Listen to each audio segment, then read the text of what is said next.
When I was younger, every year for Christmas I would drive upstate to my aunt's house along a stretch of highway.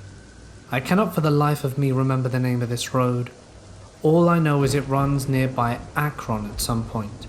However, most of the drive is through rural areas with little to no towns nearby. It was the dead of night, and my groggy self had gotten off a long shift and had to drag my ass to my aunt's house, since my extended family was expecting me there the following morning. Halfway through the drive, I realized I was low on gas, which irritated me. My brother told me he had filled it up the day before, so he either forgot or was straight lying. I saw an archaic-looking sign for a gas station off the next road.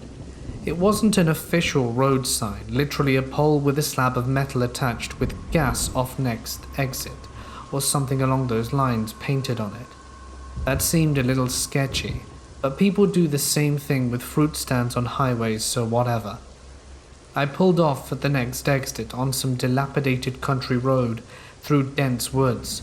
The whole thing was creepy and surreal. I kept expecting Leatherface to come running out the trees with a chainsaw.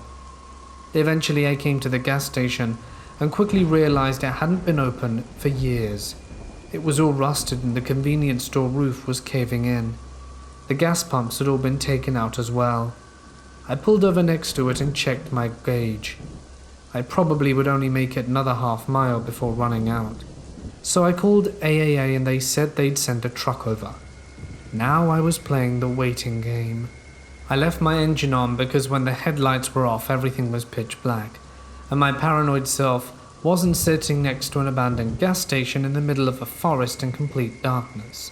So most of the wait went uneventful until I sensed movement around the side of the old store where my lights are pointed at. I look up but didn't see anything, so I look back down at my phone. Then over the sound of the night I hear someone yell, "Hey buddy, come over here," in a demanding tone. I look up, and there's a dude standing by the old store looking towards me, illuminated by my headlights. He looked like a run-of-the-mill homeless guy.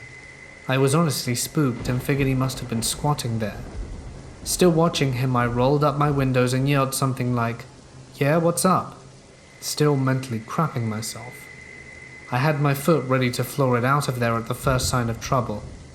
"You got any change?" "No, man, I don't." I look up at him. He has this kind of vacant expression and is standing stiff. Then I see more movement. There are heads. About 20 or so heads peeking around trees beyond the man I'm talking to. I can't see them clearly, but they're definitely people, literally just heads staring in my direction from around the trees. I see another guy begin to walk from around the gas station, and then I turned around to speed off. I got about as far away from that place as my tank could carry me and updated AAA on my location. The driver came back over and filled me up.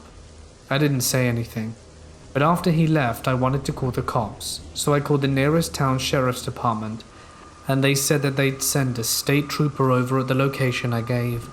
When I got to my aunt's house they called me back and said whoever was there was gone, but they could tell a large number of people had been living there for a while.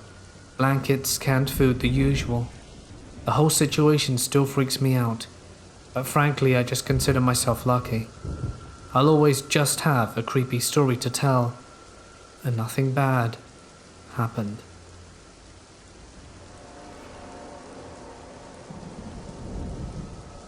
My dad called me last week and said something kind of creepy had come up on his security camera at around midnight. Everyone was in bed, asleep at that point, but the next day my dad got his usual notification of random movements off the camera outside the house. They are that type that turn on and it detects movement. So my dad just flipped through them expecting to be a normal mix of dog or wild animals. But this was like nothing he'd ever caught on camera. The figure appears to appear on the left-hand corner of the screen, walking around and turning towards the house before vanishing. My dad's house is off the road with a long driveway. The gate also locks at night, so it's not possible for it to be a person. My dad showed it to his friends, and people had all kinds of theories, from a bug's leg, to a light on the ground, to even a spider's web on the lens. The last kind of creepy thing my dad said was that as they were gardening in the morning and dug up around there, they found some odd-looking rocks. Dad even made a joke it resembled a tombstone. Now, I'd appreciate help. If this is like anything you've ever seen before regarding paranormal footage, should I be worried about future hauntings? My dad's worried about my little sisters, as they are kids, and doesn't want to tell them that there could be ghosts around the house.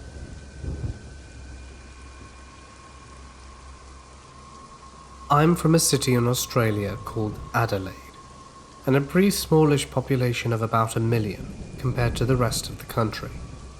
My friends and I for the past year have been pretty heavily involved in draining and urban exploring, water drains, abandoned buildings, etc.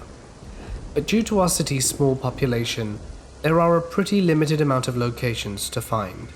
So my friends and I were pretty ecstatic to find a new location being passed around by the urbexing community, known simply as Heaven's Gate, an abandoned retirement and brain injury ward that was scheduled to be demolished but had been down for a good 5 years. Now, usually when a building is abandoned here, it gets pretty tightly locked up, boarded windows, padlocks, etc. But whenever an abandoned building gets scheduled to be demolished, they unlock everything, for workers and construction site managers, I presume.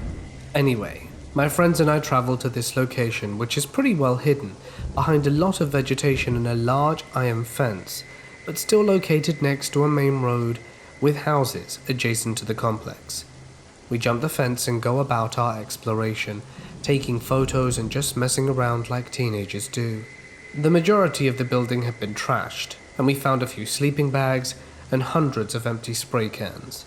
I'm guessing the majority of the residents were Italian and Greek, as there were a lot of Greek and Italian books and posters and VHSs littered in the rooms. My friends and I explore the complex without any problem and leave within an hour of being there. The problem is my friend moved too fast through the place, so a lot of my pictures I took on my Nikon were either too blurry or too dark, and I really wanted to get a few good shots before it got demolished. So the same night I went back at around 9 to 9:30, taking photos throughout the building. I followed the main hallway as you go through the back side of the building, intended for nurses. You can get lost easily. So the building is a pretty dark place, but I brought a pretty powerful hand torch, and my Nikon has a flash, so I can see pretty well. I make my way through the hallway and pass through a set of hospital doors. These doors were being held open by chairs that you just had to climb over. Now this section of the ward was the brain injury or mental ward for patients with disabilities. The doors were electronic, but since the power was off, I think someone managed to open them with a crowbar and then leave them open like that. This was to make sure that patients wouldn't accidentally walk out. As I make my approach through the metal ward, taking photos, I suddenly hear a loud bang, almost like shelves or a book slamming, almost making me crap my pants. I stick my head out the room, the one I was currently in, I think it was like a TV or recreational area, and look down the hallway to see that one of the chairs had been pushed out the way, and the door closed. To this day I have no clue how or what would have moved the chairs, as it was filled with sand to prevent patients from throwing them or using them as weapons. It takes at least 2 to 3 people to lift them.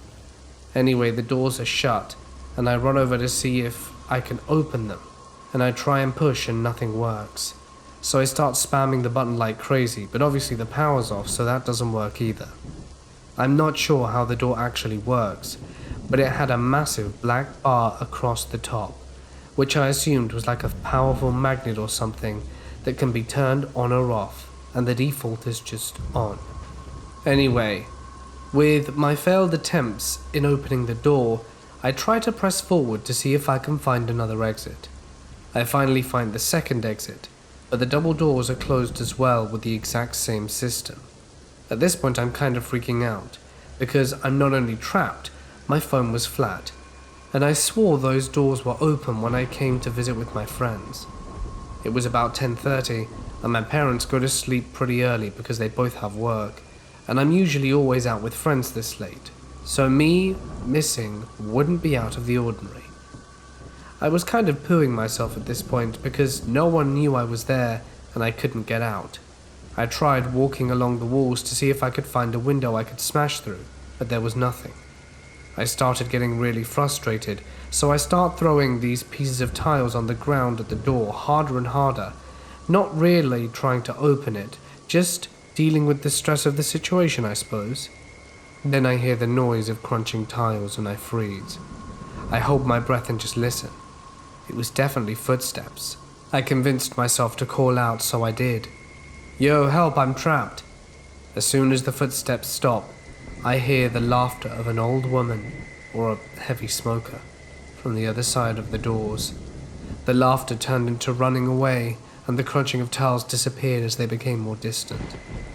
This, at first, made me think it was a tagger, or kids, but the laugh of an old woman didn't make any sense. No one sounding that old could run that fast. Eventually my torch went out, and I was in absolute pitch darkness. Out of memory, I managed to find a bathroom with a door which is just closed and locked.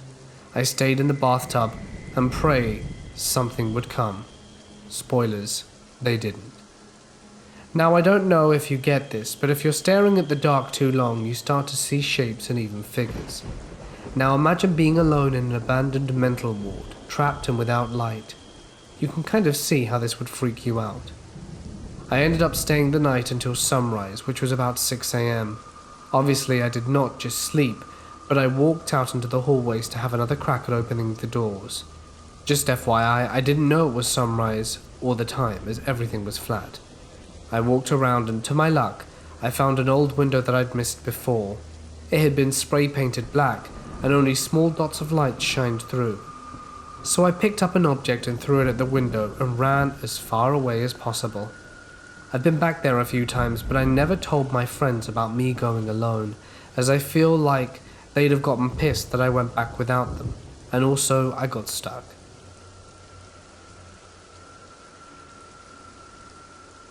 Personally, the last half of 2017 has been pretty exhausting.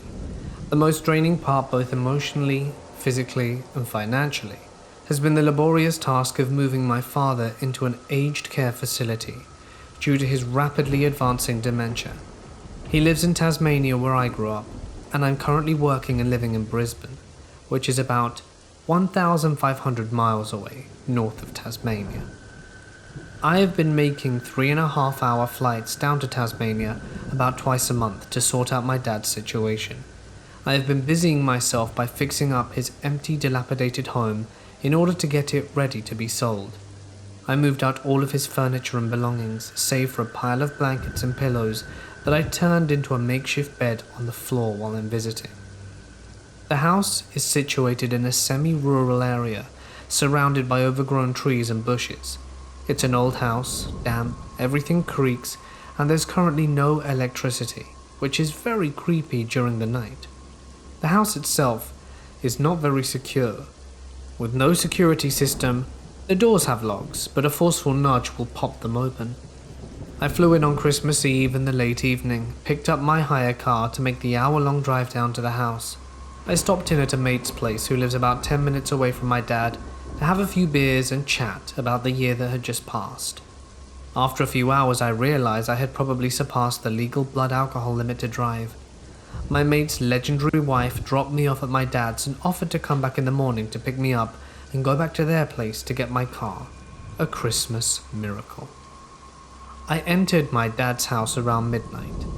The house inside was pitch black, and in my slightly drunken state, I flipped the light switch and nothing happened. Oh yeah. No power. Right. Using my phone as a light to navigate my way through the house, over the creaky floorboards, I noticed that some of the tools that I had left laying around the house had been stolen. I sighed and accepted the fact that it was my own stupid fault for leaving them out in an unsecure house. Some kids probably noticed that no one is living there and took advantage of the situation. It was unsettling knowing that someone had been there, but I didn't bother calling the police over a hammer, wrench, and screwdriver that came to a grand total of about $16. Good news was the big toolbox, which I kept locked up in the laundry cupboard that houses the more expensive power tools, was still there and intact. I studied the padlock and the space around it, and it looked pretty scratched up and dented, like someone had crudely attempted to prise it open. "Nice try, morons," I said aloud to myself.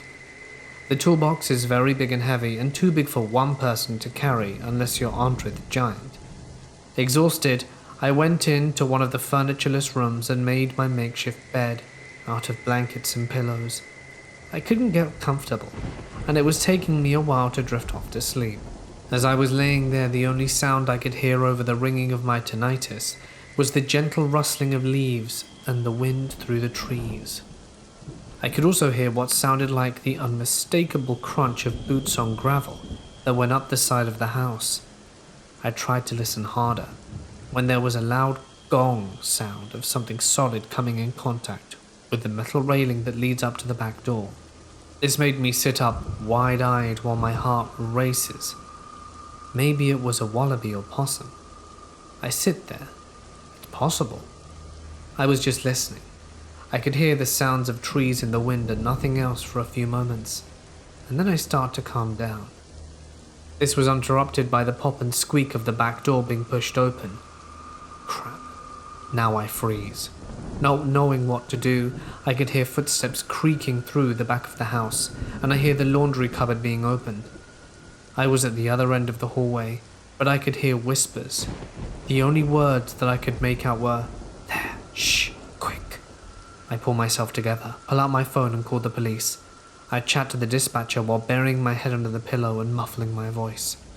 I explain the situation to the dispatcher, and says that the police are on their way. While this is happening, I can hear a chink sound of what I'm assuming was the lock of the toolbox trying to be broken. The dispatcher suggests that I lock the door of the room I'm in. I agree, and I slowly pad over across the room to the door. One of the floorboards creaks so loudly. I freeze and hear dead silence from the laundry room. They must have heard. After about 30 seconds of standing still, I try to take another step and get yet another high-pitched creak. But this seems to work in my favor, because my new house guests scatter away out the back door. I lock the bedroom door, tell the dispatcher that I think they've gone, and she tells me to stay put until the police arrive, and I tell her that I'm more than happy to comply. After about 5 minutes, the cops arrive, and the dispatcher bids me farewell. The police did a search of the area, but as expected, found nothing. They had tried to break open the toolbox. One of the cops says, "Why didn't they just use bolt cutters? Amateurs." And we all have a laugh. I explained to the police about how when I came home, some of the tools that I'd left lying around were stolen, and that the toolbox looked like it had already been attempted to be broken into. Upon hearing that, the other cops started his theory of how the events took place. They probably broke in earlier tonight before you got there, grabbed what they could, tried to open the toolbox but couldn't, and then left to go get something else to open it with. While they were gone, you came home, and they arrived back here to open the toolbox. I doubt they were dangerous, probably just kids. Good timing, I think to myself. I made the report and that was that. I stayed up until sunrise, then decided to get a couple of hours sleep until my mate's wife came to pick me up and collect my car. I ask if I can keep my tools at their place for safekeeping, to which they agree.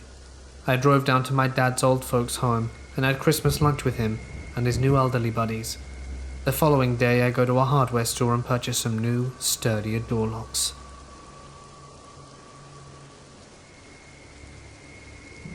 In the heart of my city, there sits an abandoned hospital.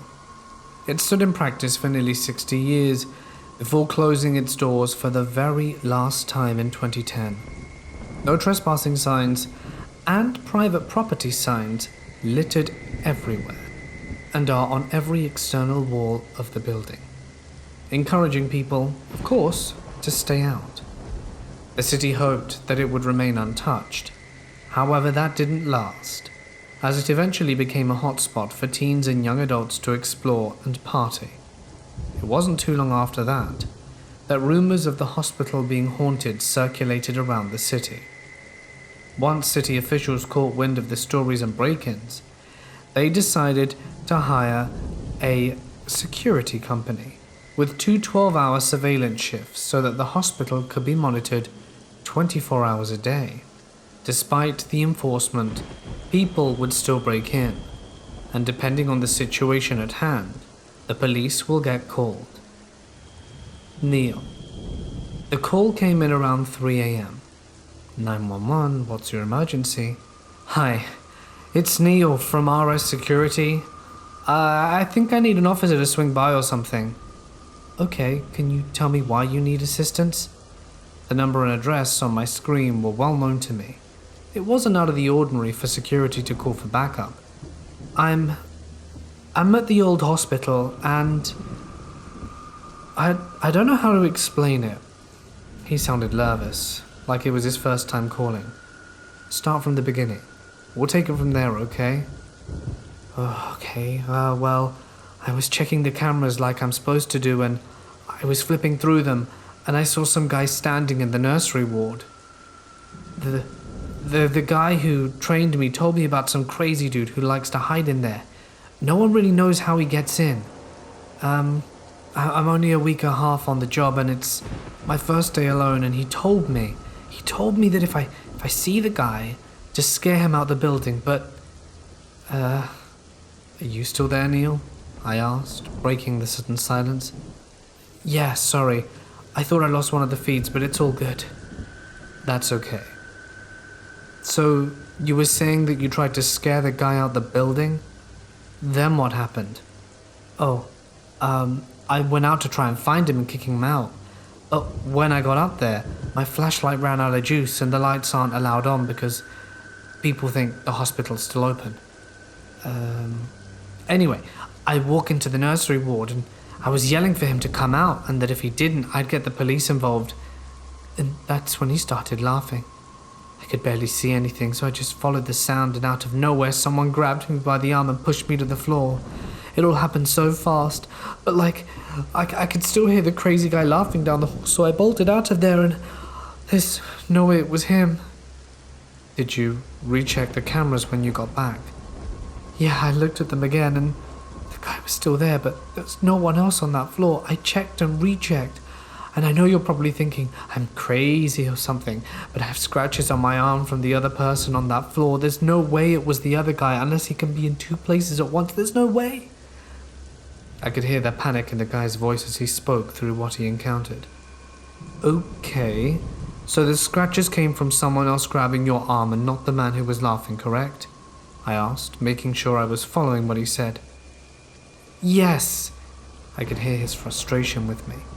The crazy guy's still there. I'm watching him right now, but the other person in the building is somewhere. Wherever they are, I can't find them with the cameras, and I'm sure as hell not going back up there. The police need to handle it now. Okay, I've dispatched the police, and they should arrive shortly. Are you okay? Do you need paramedics for your arm? No, I don't think so. It stings, but I think I'll be... He cut himself off mid-sentence. Neil? Is everything all right? The man, he's just gone. I've been watching him this whole time, and I looked away for a second at my arm, and he's gone. Wait, where is he? Oh my god, oh my god. What is it? What's going on, Neil? He's in the stairwell. He's running. What if he's coming for me? What do I do? I don't have a weapon. What do I do? What do I do? You're in the office, correct? Is the door locked? Get inside. I heard him put down the phone and quickly shuffle to the door, and then he screamed. There was a bang on the door, another scream, and then a thud. And then I could hear footsteps and static infiltrate the line. Neil? I spoke hesitantly into the static, and waited a few seconds until the call was cut off.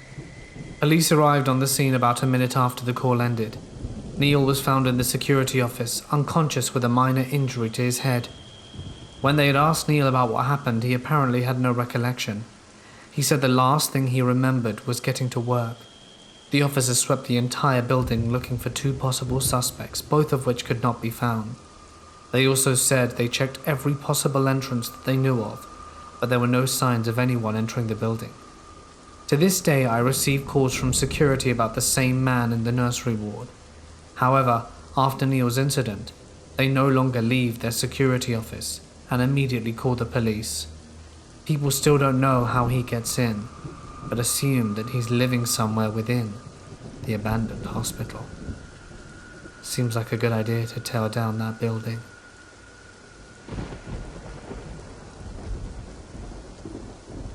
This happened about 11 months ago when me and my wife got married in June. I'll never be so grateful that I have a habit of locking doors. Our wedding day was coming to an end. Family and friends were slowly starting to depart as me and my wife Diana took pictures and chatted with some of the guests who stayed a little longer and were just having a good time. It was a great day and a lot of fond memories were made. But what we least expected is what happened that night as we were on our way to our honeymoon. As me and Diana said goodbye to the last of the guests at around 9 p.m, we got into the car and headed home. We had our bags packed prior to the wedding day for Cancun and were ready to go.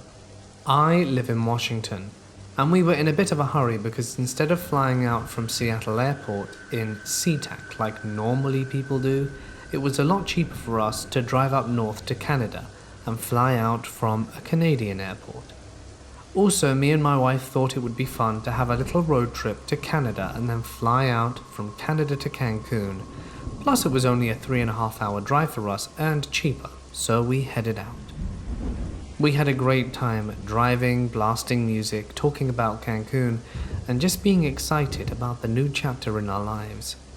Diana slowly started to fall asleep, being exhausted from the wedding and whatnot.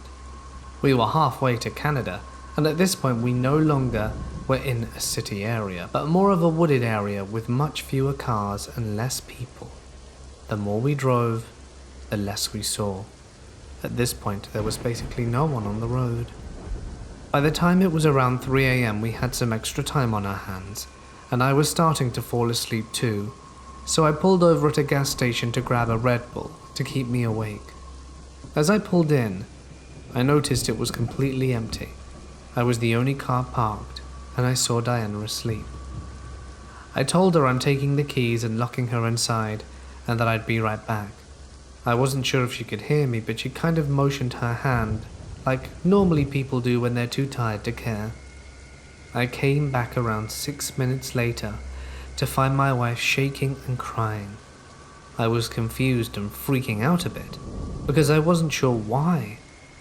She couldn't even get words out at first, and after she calmed down a while later, she relayed the following. Apparently she did hear me when I told her I'd take the keys and be right back. And as she was sleeping, she was awoken by a tapping on the driver's side window. Being too tired to get up or even open her eyes, she lazily went for the unlock button on the passenger side door. As she was going for it, she froze. A thought passed her mind, and then she remembered. Didn't he say he had the keys? Why would he need me to unlock the door for him? That's when she heard a woman's voice mumbling for the driver's side.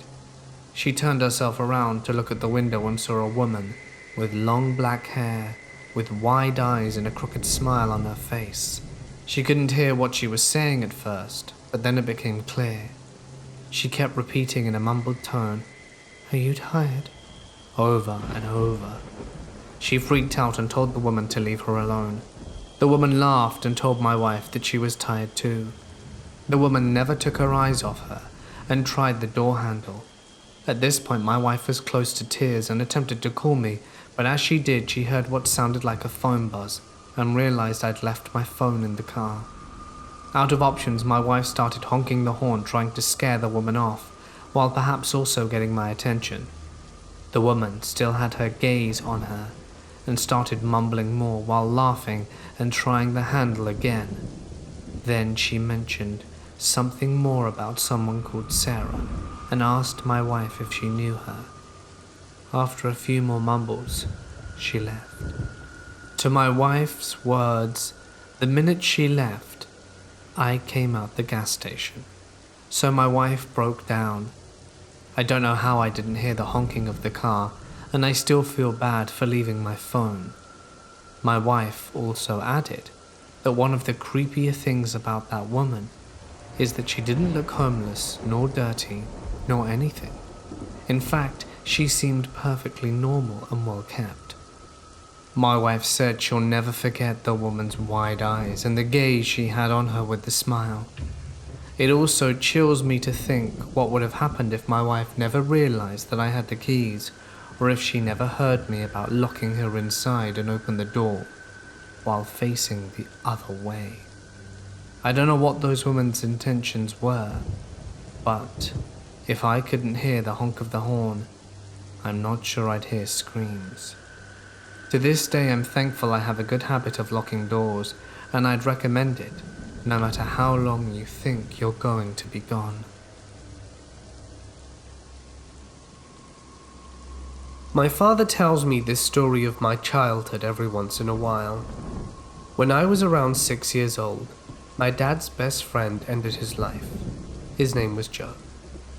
Obviously, it was a very rough, emotional time for my dad. Joe was my dad's best man at his wedding, the one guy who was always there for him. After my dad got married, he and my mum left Joe and the town they were in to start a life outside the town they grew up in. After years of moving around California, my family eventually moved to Utah, where my father worked for a successful internet business. Joe stayed behind in Washington because my family was so far away from their old life with Joe. There wasn't a lot of foresight and warning that Joe intended to end his own life though. Joe's sister apparently had been blaming Joe's wife for her brother's suicide. Joe and his wife drank a lot of booze, and probably as a result fought a lot. My father had always said they were a passionate couple. Yes, they would fight often, but he hardly knew two other individuals who were so completely in love, and for this reason he didn't believe it. A few days after Joe ended his life, his widow called up my father sobbing, saying about how she thought it was all her fault. After about an hour's worth of crying and trying to console her, he told her, "If there was a way for me to talk to Joe right now, I guarantee that he would tell you that he loved you and that it wasn't your fault that he ended his life." Crying, she still didn't believe him, but she thanked him for the kind words and let my father go. My dad was obviously distraught after that long, hysteric conversation. He had been down in his office for a while and decided to come up and check on his kids while making a pot of coffee to take his mind off things. We were all supposed to be napping, but he thought he'd peek his head into our rooms to make sure we were safe, maybe try to have a little smile or brightness added to his day. Sure enough, when my dad got to my room, I was fast asleep on my bed. He went to my brother's room, and he was also sleeping. Finally, he checks on my sister, who's sleeping as smugly as an angel. He decides to go back towards my room and enter the kitchen to make some coffee. As he walks by my room, he notices a whimper. He turns around and enters the room, where he finds me weeping. I was 5 years old, so the way I was crying seemed odd to him. Normally, a 5-year-old would cry drastically or over-dramatically, but I wasn't. I was just sitting on the side of the bed weeping. My dad enters the room and says, "Matty, what's up? Why are you crying?" It's then that I stop crying for a moment, look at him with teary eyes and say, "Rick, it's not her fault. I love her. It's not her fault." With that, I stopped crying, rolled over back into bed, and fell swiftly back to sleep. Needless to say, my dad crapped his pants. I was tucking my 3-year-old son into bed the other day. We say the typical slews of I love yous, and then he stops talking, which is extremely atypical. He has maybe shut up once his entire life, so he puts his head down on the pillow, kind of pointing his face down, and rolls up to look at me. His arms were down by his side, and he just points one little finger towards the rocking chair in the room. Without moving, he says, "Mummy, before you leave, can you take the rocking chair out of the room, so the man will leave me alone?" I'm pretty sure all the color drained from my face. He then proceeds to tell me that the man's name is Johnny, and he's a bad man and very mean. Johnny doesn't say anything though, because he doesn't have a mouth, and just sits there and stares at my son. In 2001, my grandpa, who I always referred to as Popup, was diagnosed with prostate cancer. I don't know the details, but I remember thinking it wasn't too bad, because my whole family played the whole thing down constantly. I had never suffered a death in the family. I'd never even seen a dying person before, so I had no way to judge how Popup was actually doing. So I accepted my dad's insistence that his father was doing just fine. Eventually the doctors told my family to take Popup home. My parents assured me it was because he was getting better. Obviously my dad would be at my grandma's and Popup's house every morning to help out, but after he had done everything he could for them, he would return home and ask if my sister and I wanted to go see them. We would obviously say yes, and he'd hop back into the car and carry us back out to their house. One day I remember having a really strange dream. It was cowboys and Indians. I've never been interested in westerns and all of that, but my Popup loved them. Suddenly, he appeared in my dream. Well, not in my dream, more like in front of it, and he mouthed something inaudible and I woke up. I looked at the clock. It was around 7:30. Way too early for a 13-year-old boy to be up. But the dream had shaken me, so I had crawled out of bed. My sister was already up, which was equally strange. I said good morning and grabbed some cereal, and around noon my dad came home as usual and asked us if we wanted to see Grandma and Papa. By this point he knows he doesn't need to ask, but habits are hard to break. We load up the car and head on over. Here's where everyone feigns surprise out of politeness. Before my dad turns the car off, he says, "Guys, I have some news for you. Popup died this morning." I was stunned, for many reasons. Obviously, first, I thought he was getting better, and two was because I recalled the dream and realized that it was my Popup. He was mouthing goodbye. I later realized he had died at 7:30 that morning, the same time he appeared in my dream. Furthermore, my dad would always bring our dog with him to my grandparents' house, a little Jack Russell named Lucky. Lucky would always hide under the hospital bed my Popup was in. The day Popup died, Lucky skulked out from under the bed, and as he took his last breath, Lucky took off on the far side of the room and let out a chilling howl. The house I was born in and grew up in was built in 1912, and at least one person had died there. There was a crawl space that went from the back of my closet, where there was a hole about 3 by 3 feet, maybe 4, just enough to literally crawl through, that went to the back of 2 closets in the master bedroom. Those entrances had actual panels that went to the crawl space. We never went in there, partially because there was no need, and mostly because I was a kid and it scared the crap out of me. When in my teenage years we were redoing the insulation in our attic. The only entrance to the attic at the time was a tiny square panel in the ceiling of one of the upstairs rooms. We were also going to build one of those pull-down ladder things during this project. The attic always scared the hell out of me, because sometime when we were kids we would wake up and the panel would be slightly shifted and pushed in, but not fully covering the hole, but we figured it was our dad messing with us. Anyway, the attic was unfinished, so we're laying on boards on the crossbeams, since you could hypothetically fall through the attic if you stepped poorly. I noticed that the attic goes back way further than I thought. I keep going with this terrible flashlight and see it actually drops down at one point to an area to the first floor. Then I see that it's connected to the goddamn crawl space, which is kind of weird, but whatever. I keep going and it drops down to this large area I would later realize is the roof of our porch. It was like a tiny room, but the floor was sketchy like the rest. There was a creepy wooden children's chair standing up in this room. There was also a board/piece of wood about a ½ inch thick in the room, the area of a rectangular sheet of paper. There were names carved into the board, one in each corner, top, bottom, left, right. The one in the middle and 2 randomly in between. The weird part is that the one in the middle was carved deeper than any of the others, then gone over in some kind of red ink. The weird part was that the name was scratched up like someone had gone at it with a knife in anger. The weirdest part is that it was my name, and my name has a semi-unique spelling, but I wouldn't say it's extremely uncommon. I've met a couple of people who spelt my name the way they spelt it, but still it was very weird.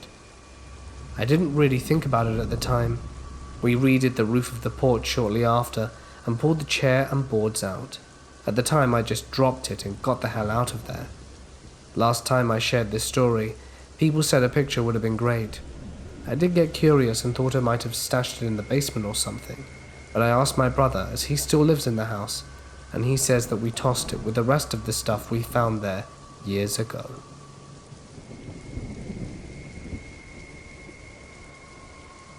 I'm a relatively new dispatcher. I've been working for about a year and a half in a small town. I work 4 10-hour shifts, and 3 of those I am alone for the entire shift, working police and fire. In the last year and a half, I've never lost anyone. For some reason, my welfare check calls had all been false alarms, and my medical call EMRs were always able to get them stable enough to wait for an ambulance. Those calls were few and far between for a start, but all turned out okay, and I was still very green in that respect. About 2 weeks ago, I had someone call from out of state, in near hysterics because a woman in our town was sending cryptic statements to her via text about ending her life, but no one knew exactly where she was. M had made statements about not being far from home and something about a cemetery, and that she was going to use a rope. The family member said M had made an attempt about a month prior, but law enforcement arrived and saved her life. I called the last person M had seen, and then called every person M was known to associate with for a vehicle description, clothing description, mood, anything that could help me. I also started a ping on her cell phone and had officers checking all local cemeteries and requesting help from the sheriff's office when the ping was located just outside our jurisdiction. Eventually, the sheriff's deputies found M unresponsive in a cemetery a 2-mile south walk from the ping, but it was too late. It was the first person I'd ever lost, and I beat myself black and blue replaying all the calls in my head. Everything anyone had ever said, everything I did. Did I do everything right? Was I fast enough? What if I were faster? Did I miss something that could have helped find her in time? We had a picture of her in our system, and I dreamed about her for at least a week. Tonight I get a call from a suicide hotline, advising of a male with a sharp object walking through town with the intent to end it all. That night, with M came rushing back, and I started to get almost nervous, but also was determined that this one would be different. I pinged the phone and got officers moving, looked up his file to see where his past incidents had occurred for maybe a clue of residence. I even got a tracking dog to try and locate. As I'm on the phone requesting my 3rd ping update, an officer called out with him and he's okay. He's emotionally upset but physically okay, and I felt the air go out of me. Once they cleared, I had an officer come in and watch the comms so I could step outside, and I felt like a weight had been lifted off me. I saved this one. I felt like crying, and I don't know if that's normal. Maybe I'll actually sleep tonight without seeing M's face. I know it sounds like a pointless story, but no one really understands what my career is or what goes on with it. I just needed to share it with you all.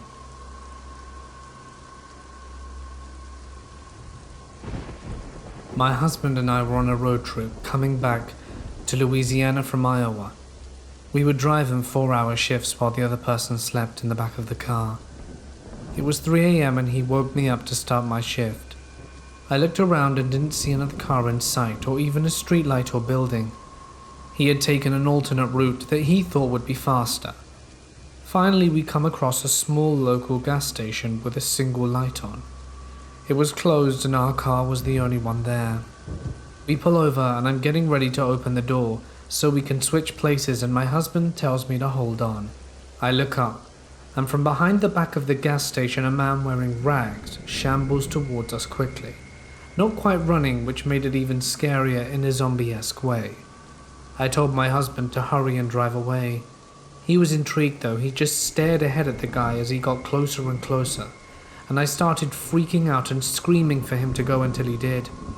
As he drove away, I looked behind us at the gas station as it disappeared into the distance. As far as I could see, the man followed the car at the same odd pace he was walking at until he could no longer be seen. Gives me chills big time.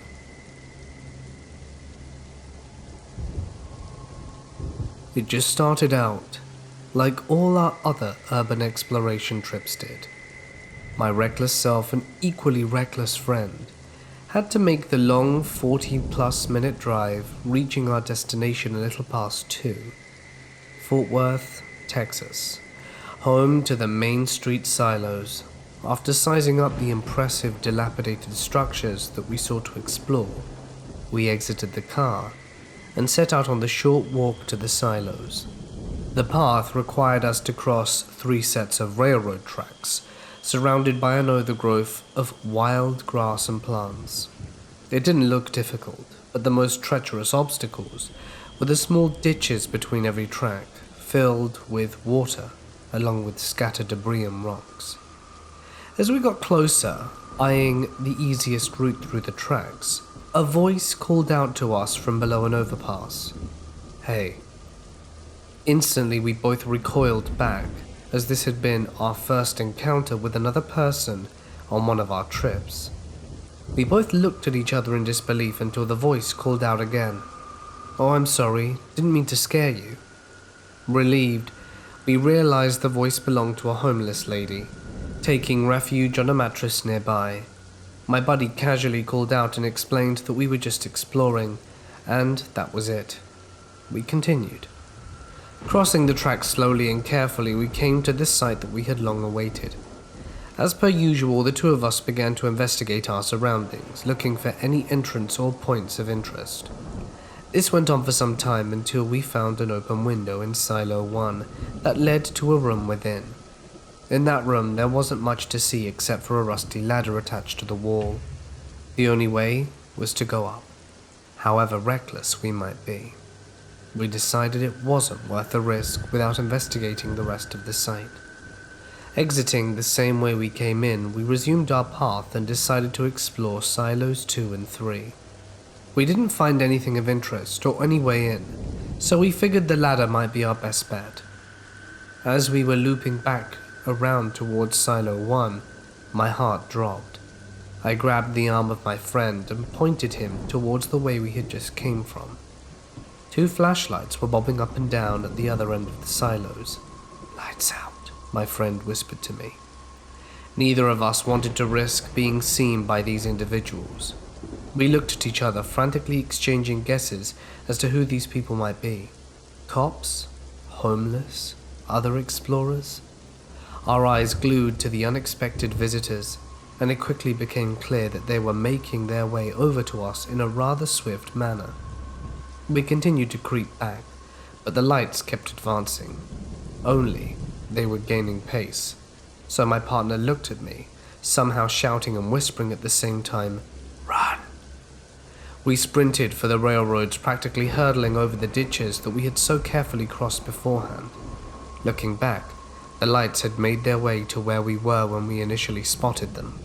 We lowered ourselves between the ditches to hide from the unknown, and after what seemed like hours, we peeked our heads to see if they were still there.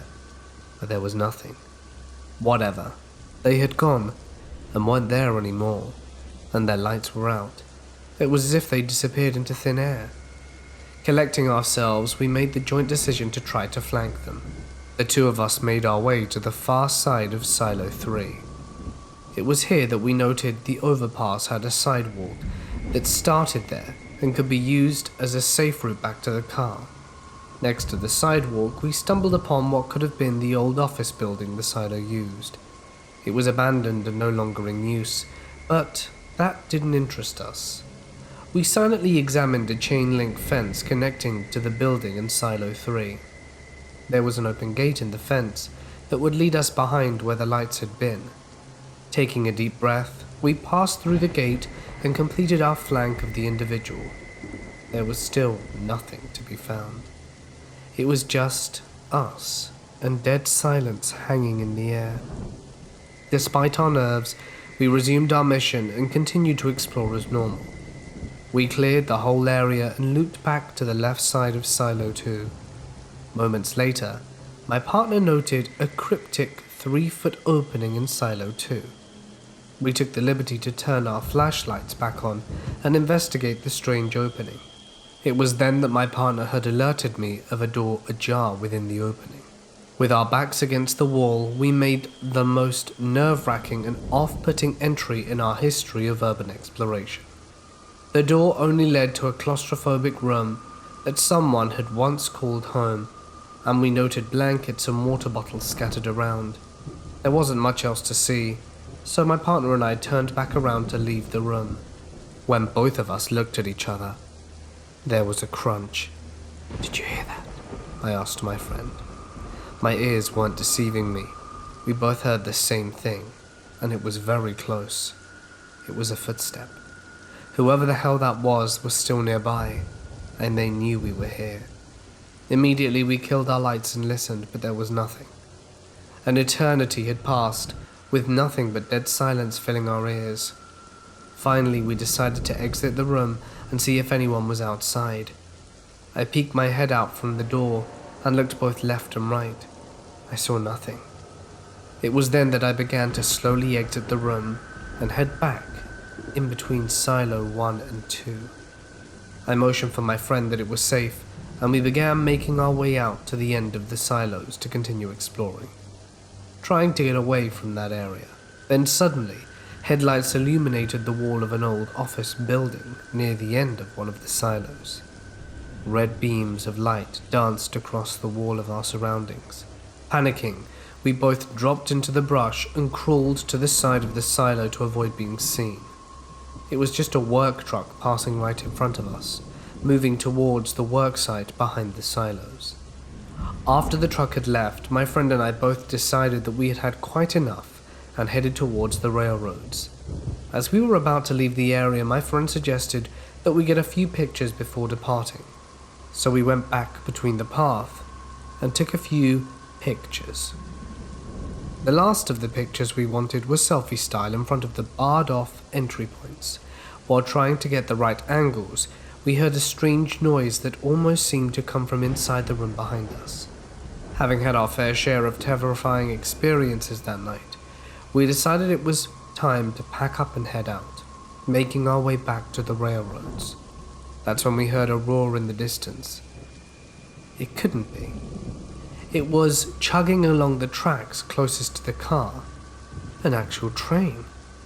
The train passing by meant that our safest path back to the car would be blocked off by thousands of tons of steel speeding by it. My partner wasn't fazed and told me to continue heading towards the train, as it would simply pass by and then we could get across it to safety. It was only when we got closer that we heard the screech. There's absolutely no way. This train wasn't going anywhere.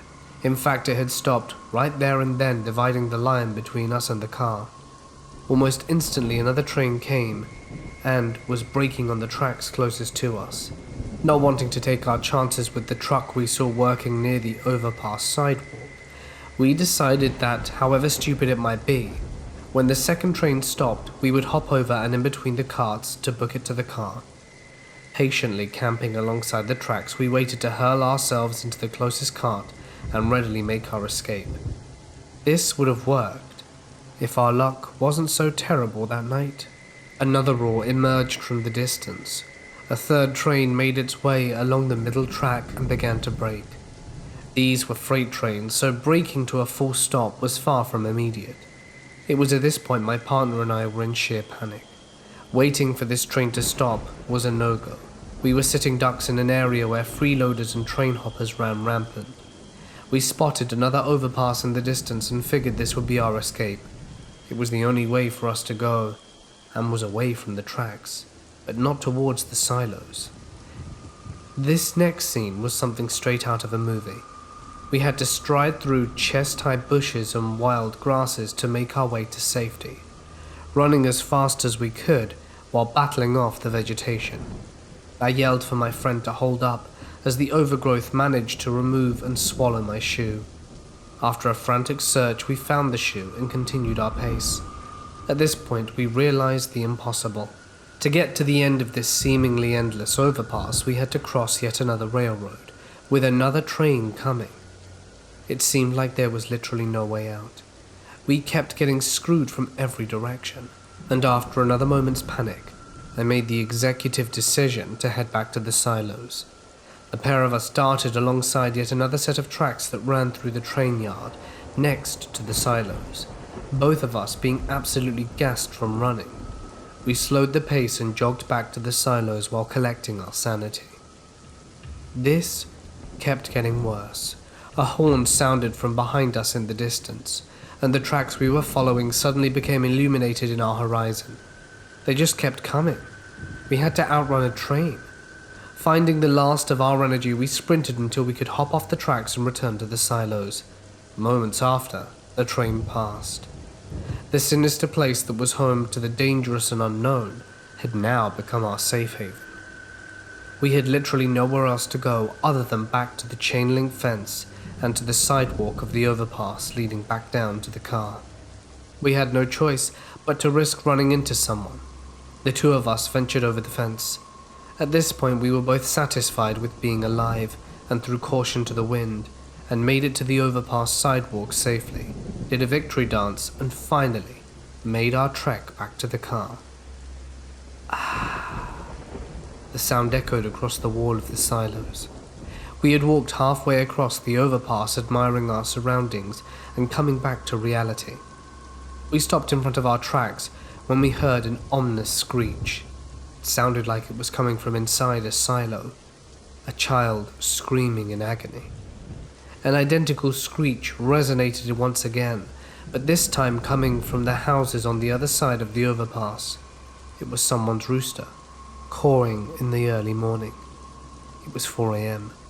Time to go home.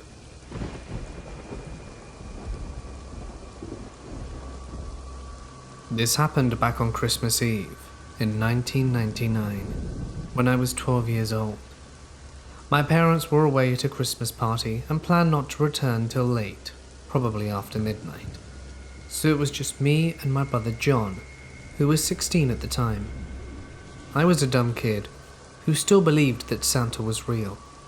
Approaching midnight, I decided to go to bed. Just about 3 hours after, I hear a knock at the front door. I thought it was my parents coming back from the party, or perhaps Santa, but then I thought and realized something. I was like, Santa comes through the chimney, not the front door. And couldn't my parents just open the garage and come in?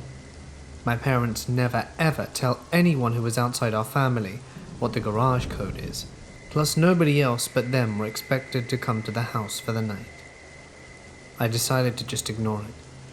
At least 5 minutes later, I hear a knocking noise again. This time I decide to check who the hell is knocking at 3 a.m. I made sure to check the front door from the window to the kitchen, so that whoever was knocking on the door could see me. The kitchen window that I was viewing from was across left of where the door was, so you could only see the person's right side if they were facing the door. From what I could see, there was a man dressed up as Santa Claus, but I was not able to see his face due to the fact that he was facing the front of the door. He then suddenly turned around to face me.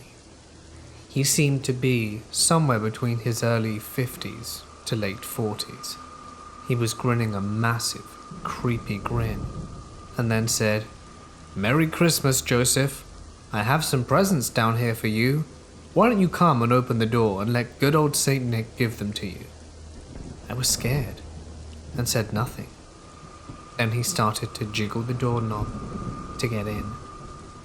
I quickly walked to my brother's bedroom to alert him about the fake Santa Claus. He was grumpy that I had woken him up, and when we went to check, there was no one there. He accused me of dreaming. "Go back to bed, Joe." He is." "No buts." He was annoyed. I went back to bed but couldn't go back to sleep. Then I heard it again. This time I ran down the stairs, busted into my brother's room and screamed that he was still there. Angry now that I could not go back to sleep, me and him walked up the stairs and looked at the kitchen window. But this time we both saw him and he was like, "Oh my, you're right, Joe. Sorry I didn't believe you." We hid in my bedroom as he dialed 911. The police said that they would be there as soon as possible. 8 to 10 minutes later, no noise was made and it was all quiet. I was about to ask my brother if he thought the creep was gone when all of a sudden we heard a window break. We quickly looked at each other in horror as we realized the creep had broken the window to get in. We heard boots approaching my bedroom and the words, "Joseph, where are you?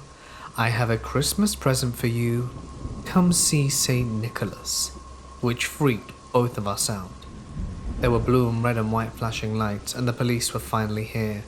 It felt like forever. He tried to escape from the window he broke through, but the police caught him. The window he broke was the kitchen window that I was looking out of. The man was a convicted rapist who had done something terrible to a 12-year-old boy just a few blocks away. After that, my parents never went to another holiday party.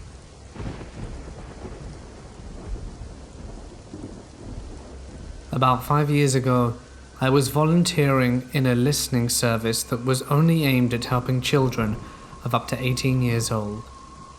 A lot of training was required for this role. Even though it was an anonymous phone call service, if a child presented us with a dangerous situation and we had their permission, we could call the appropriate authorities, like police or social services. After a few weeks, I was feeling settled in and had taken many calls. The majority were just kids joking around, but there were many tough calls too. Most evenings after I had finished my shift, I would feel so overcome with emotion that I would fight back tears on my way home in my car. Having a small child of my own often made it harder to forget about. One phone call in particular really startled me, and to this day I often think about it. It was about 9:45 p.m., 15 minutes before my shift ended, and I was sitting around. I hadn't taken a call in over an hour, and time seemed to be moving so slowly. My phone rings, and a petite, soft female voice says, "Hello." I introduce myself, giving a fake name as I always do, and tell her a little bit about the service and what we would do if someone is in danger. She says almost immediately, "I need help. I'm babysitting my younger sister. She's only 2 months old and I'm 9. She's diabetic. She's turning blue. My mother and father have gone out. Please help." I felt as though all my training had gone out the window. I was panicking, but tried my best to keep my thoughts clear and my voice clear. "Go outside and get help. Go knock at the neighbor's house and call the nearest adult you see." The little girl talked me through her steps and said she had the baby in her arms and was about to go out the street. Listening to the noise of the traffic and the sounds of the night air, my heart was beating so fast, aching to know what was going on, and feeling so helpless. I could hear the little girl speaking to someone but couldn't make out what was being said. Next of all, a lady came on the phone. "I have them. Hello? Hello, I have them both. I'm going to take them to the nearest hospital." I thanked the lady, and she told me that help was on the way. I ended the call and gathered myself. I informed my supervisor. She was as shocked as I was when I gave her the details. She called the hospital in the area that the girl had given me, and also the police. And after an hour of filling in the mandatory documents, my supervisor followed up the inquiry about the call we had received, and they said they had no such cases. Finding it quite strange, we finished off writing the notes and shut down for the night. It wasn't until next shift the following week, which I was grateful for, as I needed the time off, when I returned to work after my week off. My supervisor called me into her office and informed me that she had gone through my notes on the call I received and had gone to search the system for the similar scenarios and keywords. She told me that every caller has a profile, and the girl who had called was a frequent caller, and that she wasn't a little girl, but a lady in her early 30s in a psychiatric hospital, and she likes to pose as different people, but mostly as a child. This creeped me out, considering the nature of service and the fact that an adult was abusing it. This information angered me and also disturbed me. I felt silly and naive, as I had believed this girl's story. Over the next few months, she called a few more times under different descriptions, and always posting as a vulnerable person. I wasn't there for much longer, but that story always gives me the creeps whenever I think about it.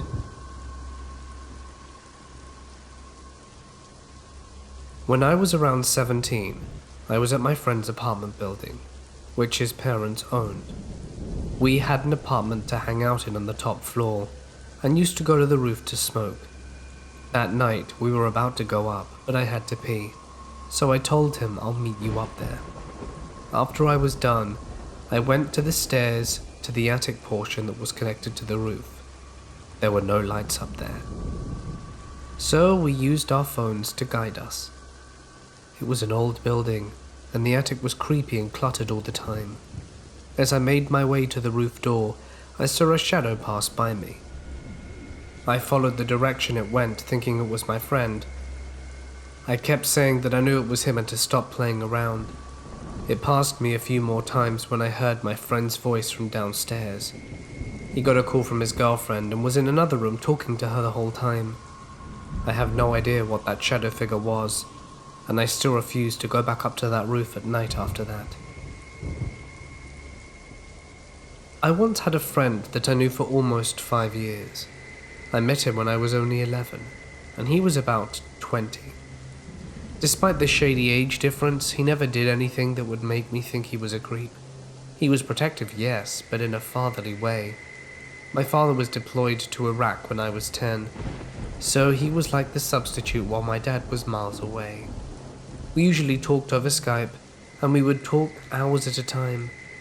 I had a friend who also talked to him, but not as often as I did.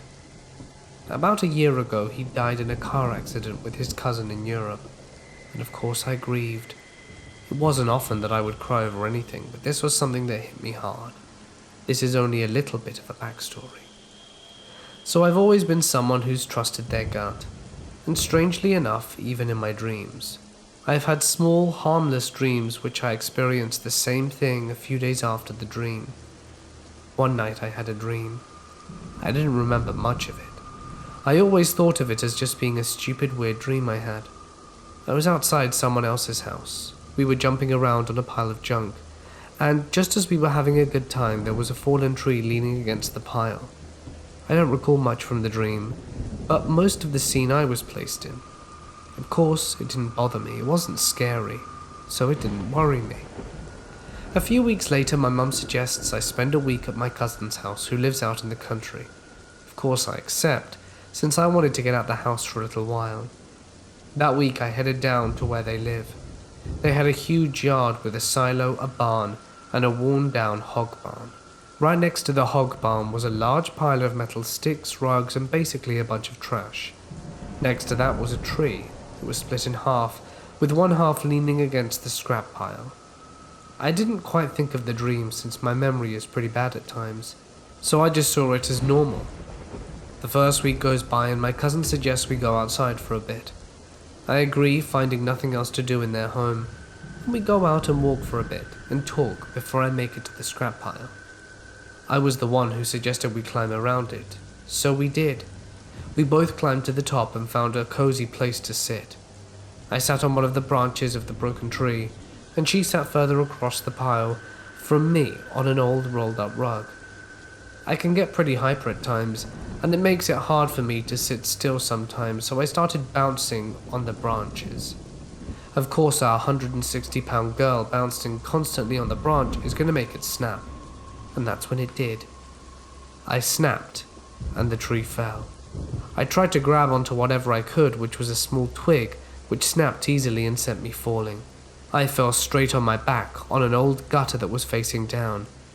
The sudden events left me shocked and unable to move, and as I was slowly rolling off the gutter, below the gutter was a thin, metal, sharp, jutted metal sticking up, that was surely going to impale me if I'd continued rolling over.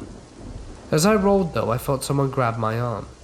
They pulled me back to balance on the gutter, and I was able to sit up and safely balance myself. My first assumption was that it was my cousin who helped me. But the creepy part, I was about to thank them for practically saving my life, but then I realized she was halfway across the pile. Her foot fell through a screen and she couldn't get to me in time. Apparently I had rolled myself back before I rolled off, but I swore I felt someone pull me back. Someone who probably saved me from being impaled and getting severely injured. I immediately told my aunt about this, and soon my mother.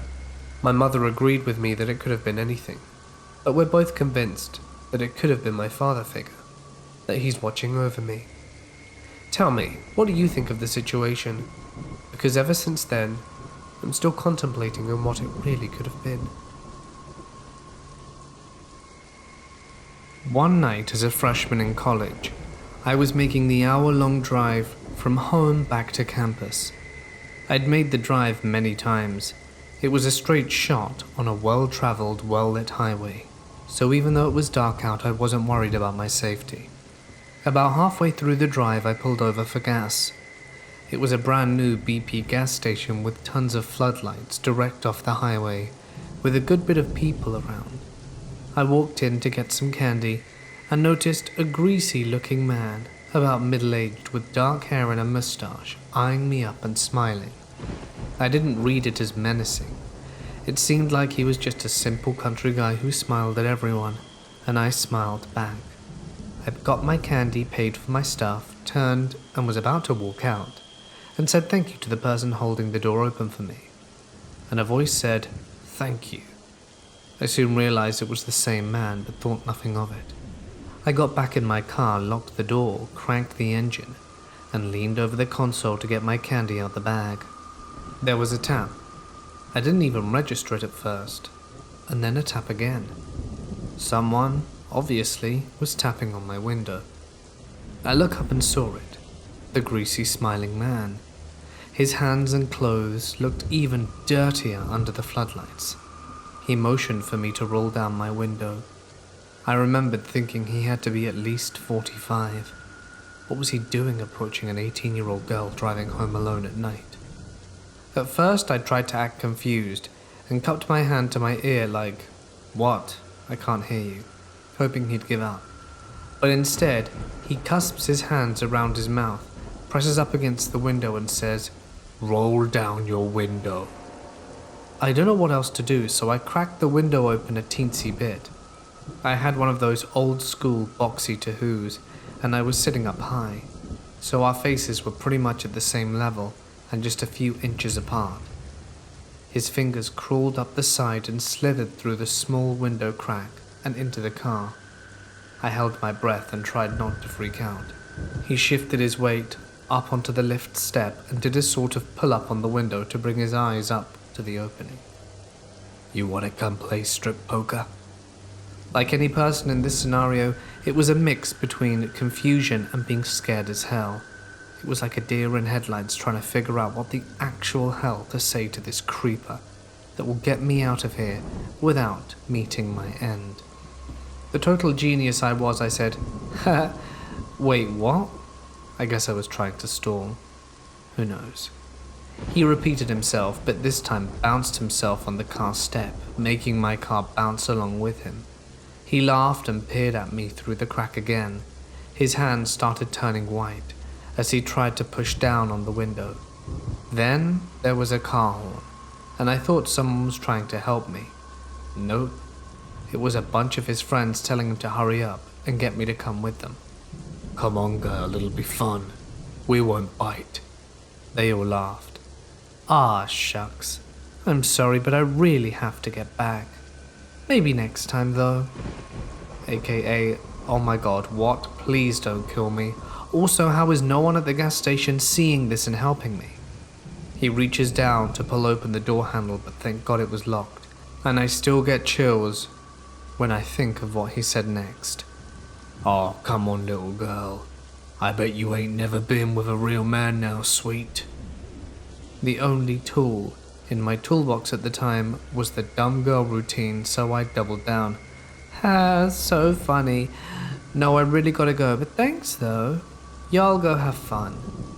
I put my gear in reverse, hoping he'd take the cue to get off my car. Instead he says, "You sure, baby?" Tilts his head, pushes his mouth into the window, and then forces his tongue inside, just smearing his spit slime everywhere, like a dip-scented slug. It's so hard to turn down. Thanks for the invite though, I'm flattered. He lifts himself off the car and finally steps down. Your loss. He shrugs and walks back to the smoke-plumed jalopy full of his horrible friends. I burned rubber out of there, pulled onto the highway and called my friend, crying hysterically. Sure enough, I see them coming up right behind me. I could make out at least 3 men moving around and laughing inside, with exhaust fume and cigarette smoke enveloping their tin can on wheels. I sped up to around 85-90, hoping I'd lose them, or better yet, be pulled over by a cop. And after what felt like a long time, but was probably no more than a few seconds, did I look back, and fortunately for me, their vehicle was no longer there. I have no idea if I lost them or if they eventually just gave up. Moral of the story, don't be polite. You don't need that in your life, guys. Next time, I'll mace you in the face, weird tongue dude.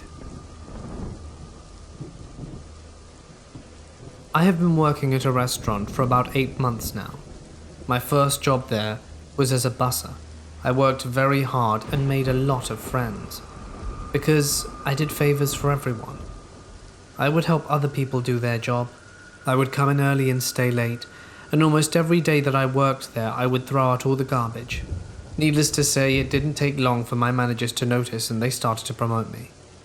After 3 months of working there, I became a coach for the new bussers that they would hire. This is when we met John. We had got a fresh crop of new bussers, and it was up to me to get them up to speed. John stood out from the rest only because of how absolutely terrible he was at doing his job. I mean, it's hard work, but it's very simple concepts, really.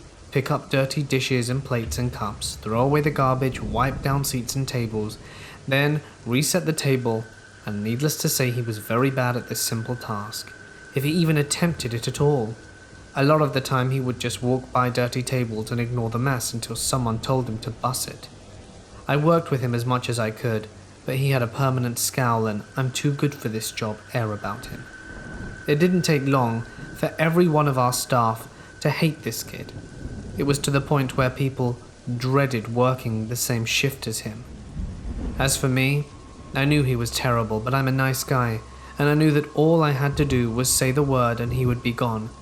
But instead, I figured he needed work like the rest of us. The final straw was about 2 months ago. Side note, our restaurant is the busiest sports bar in the state and would normally schedule 3 to 4 buses along with 3 to 4 hosts on a single night, but we would all split the tip money and walk out with around 80 to 100 each. That being said, I was bussing with John, who was terrible, and a new kid with no training, so I'm in overdrive work mode. I'm not talking to anyone and my feet are a blur. I'm bussing 10 tops in at about 1 minute flat down to the wood. The dishwasher is running slow, so I'm running to the back and starting washing silverware. Garbage starts piling up and I'm running a mountain of trash to the dump in record time, then right into mopping spills. I hadn't noticed at this point that the other buses were missing, so now my manager is on the floor helping me bus because I'm falling behind. I thought, screw it, we're crashing and burning, might as well find out what these guys are up to now. I check every nook and cranny of the restaurant. No one has seen these guys for the past 45 minutes. My manager is pissed at me, which really is the hardest part for me. So I was like, screw it, let me check in the parking lot. Lo and behold, I find John and the new kid smoking weed in between some cars. I grabbed the new kid by his shirt collar, took him aside, and I said, if you want to keep this job, get inside right now and help me out. Me and the new kid went inside, and John followed behind us. That night while closing, my managers asked me why I was slacking that night. I responded with explaining that John was distracting the new kid by trying to get him to smoke during our dinner rush, but the new kid knew better. I lied because I liked the new kid, and I thought he deserved a real shot like everyone else. The next day, Jay was fired, and everyone knew why. I got him fired. It's Christmas Eve, last night, and it was a normal Hispanic Christmas Eve, drinking, dancing, dominoes, and smoking cigars. It's about 10:45, and I am smashed. The only people standing at this point was my grandmother, who's a party machine, me along with my girlfriend, and my uncle and brothers, all down just chilling on the couch when I get a text. The area code was from my area, but I didn't recognize the number. I open up the text and see, "Hey bro, it's John. I'm a busser at, I was wondering if you're over 21. Yeah, I'm closer to 30 than I am 21. Oh cool. Do you want to buy me a bottle? I'm not old enough yet. Sure, whatever, where you at? Oh, I'm just driving around. Text me your address, I'll come by and pick you up." It was at this point that I got really confused about who I was talking to. John got fired, and I didn't know any other buses called John. The liquor store's on the corner of this street and this street. Nah man, your exact address, I'll swing by and get you. At this point the red flags were up now, and I was thinking of ways to end the conversation without looking like a dick. "Hey John, I just googled all the liquor stores in the area. They're all closed up early for Christmas." "Nah dude, I found a 24-hour one. I'm in your part of town, I'll pick you up." At this point, I was sobering up real quick. I didn't live anywhere near work, and I know that the John who used to work with me for 3 weeks had no clue where I lived, or so I thought. I showed my girlfriend the text and she agreed it was super creepy, and I called my friends from work and they confirmed there were no new buses named John, so it had to be the one they fired. Then the dude calls me up. "Yo bro, let me come get you real quick. I know this place in this part of town that has a 24-hour store." Let me just call them up real quick, just to make sure that we don't waste the gas." "Alright, call me right back." I hung up, blocked his number. Looking back on it, so many things could have gone wrong. I'm pretty sure he was out for some kind of petty vengeance, maybe more, but I'm glad I didn't find out. Certainly would have ruined Christmas.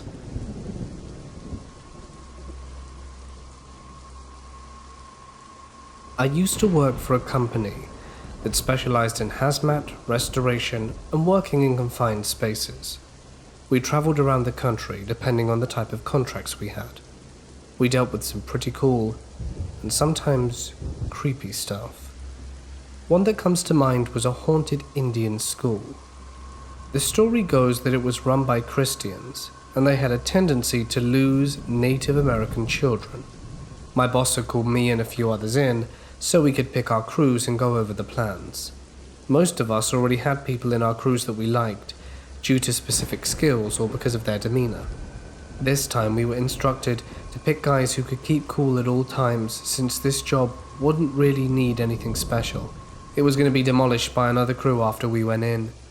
We got a warning about the building. The boss let us know that people broke into it all the time to do crazy witchcraft stuff, and to be careful of anyone who might reside in it, such as hobos, cultists, and, ghosts, because it was supposedly haunted as hell.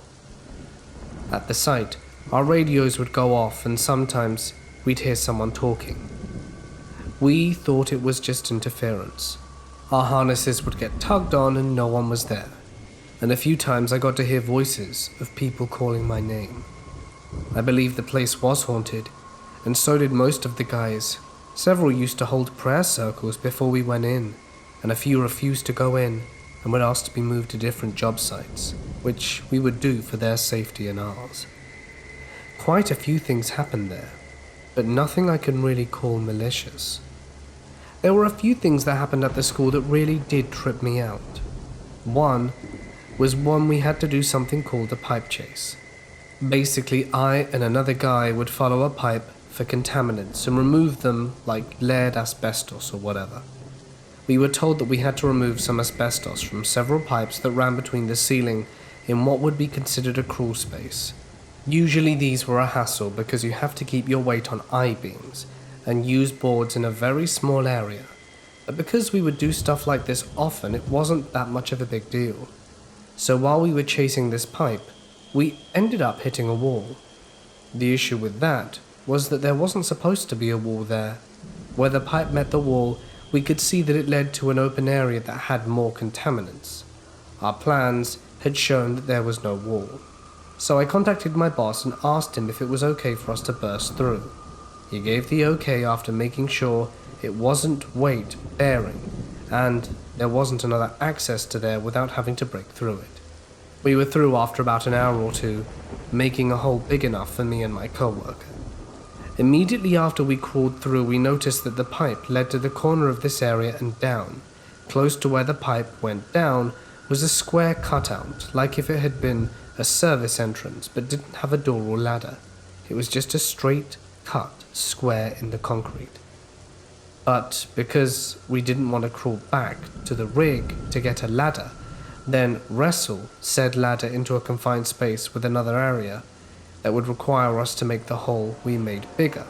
But because we didn't want to crawl back to get the rig, to get a ladder, then wrestle said ladder into a confined space into another area that would require us to make the hole we had bigger, to a spot that we weren't even sure had anything in it. I asked my co-worker to spot me up while I used a rope to climb down there and see if we even needed to work in there. This was a huge no-no, and it could have easily gotten me fired. But we were already fed up with this place and we just wanted to finish up and get out. Like, we wanted out of there ASAP. And some of the guys had already been complaining about feeling like they were being watched, or that someone had put their hands on them. I'd also felt someone tugging at my harness a few times, and when I would look behind me, no one was there. So I climbed down, and it was pitch black. This room must have been about 30 or 40 feet. My headlamp and flashlight did not seem to be giving me much light at all. It was super weird. I remember asking my co-worker to ask someone to run an extension cord and some lights, because I literally couldn't see anything unless it was a few feet away from me. He told me he'd be a few minutes, and I really did not want to be in there, so I told him that it was fine, and I was going to look around real quick to see if it was even worth the hassle. So when I'm walking around, I happened to see a shadow, like if someone was standing in the corner. So I started asking this person who he was and what he was doing there, but there was no response. I thought it was a hobo who had found his way in somehow and didn't get a response, so I walked closer, and it turned out to be a mannequin that someone had somehow put there. I remember that I had put it on the ground and continued to look around and found a spot that had some contaminants, and I let my co-worker know. I made the mistake of looking back where I had laid the mannequin down, and it had been moved from where it had been somehow. It was now several feet away from where I had originally laid it. I literally freaked the hell out, scurried up the rope, but we still had to get the contaminants out, and I and my co-worker had to get a ladder and another 2 guys to keep an eye on us while we went down there to remove said contaminants. I wasn't willing to go back there alone, and the guy who had hole watch refused to be left on top by himself. What ended up happening is that while we were removing the contaminants, the radio started going crazy. My co-worker and I almost fell off our ladders because we felt someone push us hard from our harness.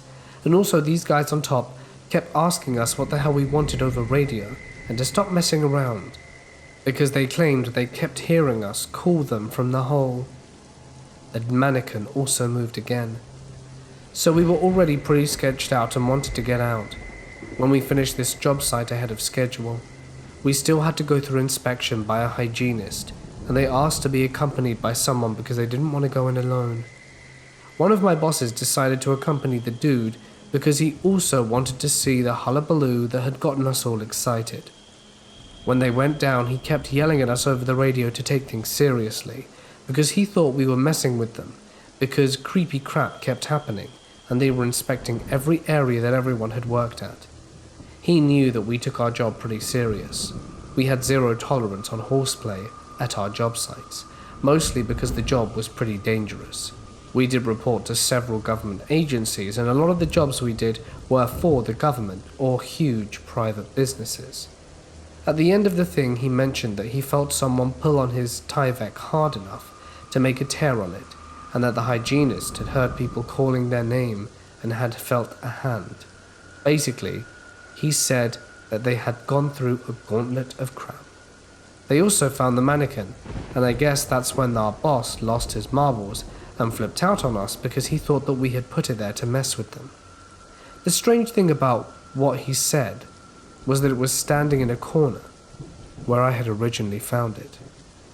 There are a few other places I've been to that are pretty trippy. I think that school was the worst out of all of them, mostly because of the frequency of stuff that was going on and how absolutely crazy we sounded when we would get together and talk about it at our safety briefs before and after we ended our day.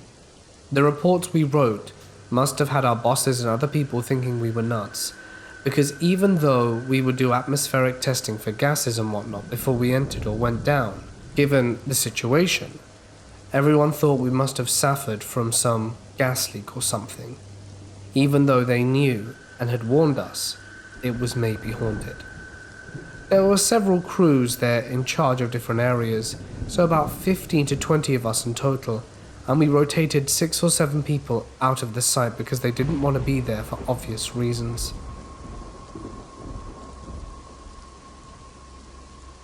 I spent nearly a decade working with a large law enforcement agency in my home state as a police dispatcher.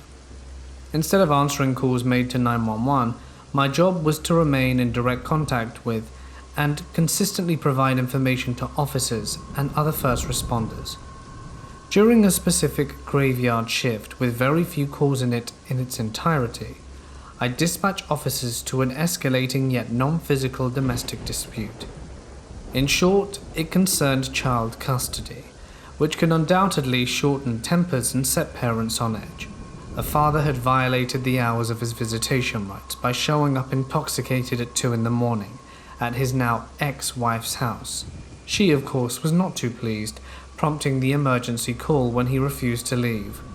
Normally, the response time for emergency incidents is based upon a priority system, depending on the circumstance and whether or not a person is in imminent danger. However, since it was a slow night with no incidents holding, I dispatched 2 available officers immediately. They arrived within minutes, separated both parties involved, and de-escalated the situation. As previously mentioned, the father was legally intoxicated, according to an administered breathalyzer, and had driven his truck to his ex-wife's house.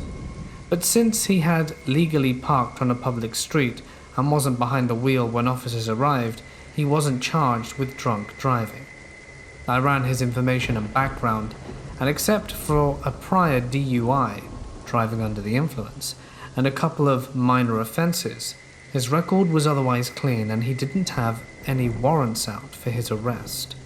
The primary officer, writing the report, that happened to respond was the patrol shift supervisor, my sergeant, a very nice man who earnestly tried to help every citizen he could, including cutting them some slack if an arrest was avoidable.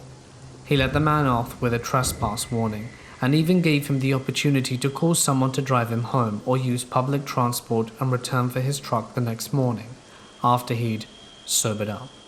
Incredibly gracious considering the circumstances. This wasn't good enough. The man opted for an Uber driver and the officers left after one had arrived. Apparently the father had told the Uber driver to drop him off just around the next corner and proceeded to call 911 again, demanding to speak to an officer.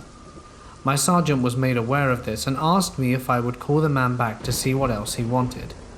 Since it was extremely common for dispatchers to make callbacks, I had no problem with this request. The father proceeded to berate me at the top of his lungs, and I'm going to censor the incoming profanity. He called me, amongst other things, a worthless piece of trash, and he said he called me to help, but that I was siding with the woman, and to send the officers back now. I'd heard these expellatives hundreds of times and was unfazed. "I'm sorry you feel that way, sir, but I can send officers back to you. What's your location?" He proceeded to call me every name in the book, including several racial and homophobic slurs, and asked me, "What's your location?" "Never mind, I know where your building is and I'm heading over there to mess you up," amongst other insults. He informed me that he had utility chains and gasoline in his work truck and threatened to not only blow up our communication center, but drag my burning body around the parking lot behind his truck. Sir, I understand you're upset, but I advise you not to make these kind of threats. Everything you say is currently being recorded. He replied saying, "You think I give a hoot? Send your officer back out here and I'll string them up. Go ahead." I happily and maliciously complied. I informed my sergeant over the phone of the father's allegations. He, as well as 5 other squad cars, responded. They found the man waiting by his pickup truck, back out in front of his ex-wife's house. I'll admit this guy had a pair on him. He was promptly arrested for the following: violation of a trespass order for reappearing at the house, misusing of an emergency line, harassment of public safety employees, i.e. for threatening a 911 call taker, terroristic threats for threatening to blow up our building, and resisting arrest once he was placed in cuffs. In summary, tread carefully, deadbeat dad. I'm armed with a phone, a radio, and a criminal database, and a patrol sergeant, and I'm not afraid to use them. Many years ago, when I first met my ex and her family, they lived in a mobile home. My ex has this younger sister who is a bit messed up, in and out of psych wards and stuff. My ex and her younger sister shared a room in this mobile home. While we were dating, and before my son was born, she told me this story about how her younger sister would wake up and talk to the man in the hallway. The man always had a suitcase and wore a brimmed hat. My ex and her family always dismissed the stories, as the younger sister was a bit nuts. Fast forward a few years, my ex and I had a son together. Her parents moved out of the mobile home and into a house, and we were renting the mobile home to my ex. Our son's room was in the exact room where my ex and her sister had slept in. One night after our son had gone to bed, he was asleep for a while, and we heard him get out of bed. We figured he would come out of his room and ask to use the potty. Instead, he started talking to someone and said, "Hi," and started talking about his favorite stuffed animal, which at the time was Ducky. Curious, I called back and asked who he was talking to. He pops his head out of the room and informs me he's talking to the man with the suitcase and who's wearing a hat. At the time, he was about 2.5 and had never heard about his aunt seeing the exact same guy. I have a younger brother who had an imaginary friend in his youth. He was also an avid sleepwalker. When he was around 3 or 4, he started talking to someone he called Friar. He described Friar as a dark-skinned man with little clothes who loved to hunt in the wilderness. Then one day, he told me that Friar used to live nearby in a house a long time ago, and then some white people came and burnt him alive and killed his village. Not exactly something you expect to hear from a 4-year-old. I remember I would be in my room and hear him talking like he was having a conversation, and when I would try and check on him, he would immediately become silent and turn his head as soon as I peeked around the corner. Very unsettling. While my older brother, the middle child, was visiting his dad for the summer, but the day before he got back, my youngest brother told my mother and I that Friar does not like it when brother is mean to me. He's gonna scare him. The night he got home, my mum and I were downstairs and heard a scream that I can still remember to this day. We ran upstairs and found the middle brother swearing that something was shaking the bed violently. It was a bunk bed. My youngest brother was sound asleep. A month later, my youngest brother took a bad fall and cracked his skull. He was fine, but never spoke to Friar again after that. He would also sleepwalk constantly, and show up right next to me in bed and stare at me until I woke up and promptly crouched myself. One night I heard the front door open and close, and since it was 4 a.m. I went to check it out. I opened the door and found my brother at the far end of the yard, in the snow, only in his underwear, staring right at me. Then he slowly waved. Those shivers weren't from the cold though. A few years ago, my brother would get a call on his cell phone at around 2 to 3 a.m. every night. He would answer it, and it would be this hellish-sounding noise, like static mixed with screams. He changed his cell number after about a month of it, and it stopped. Then after a week or so, it began again. The exact same noise, the exact same time. Finally, one day he decided to backdial the number. It was an old man that had no clue what he was talking about, and still the calls persisted. If he didn't answer, it would call a few more times. No messages were ever left. He decided to say screw it, end his contract with the phone company, switched to a new one, and then got an entirely new number. You guessed it. The screaming, static calls continued after a short delay.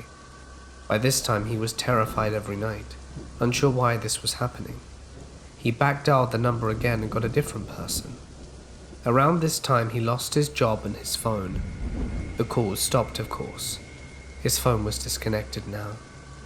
So one day my mum asked me to listen to this weird message she got on our home phone. It was the static screaming. We showed my brother and he was freaking out.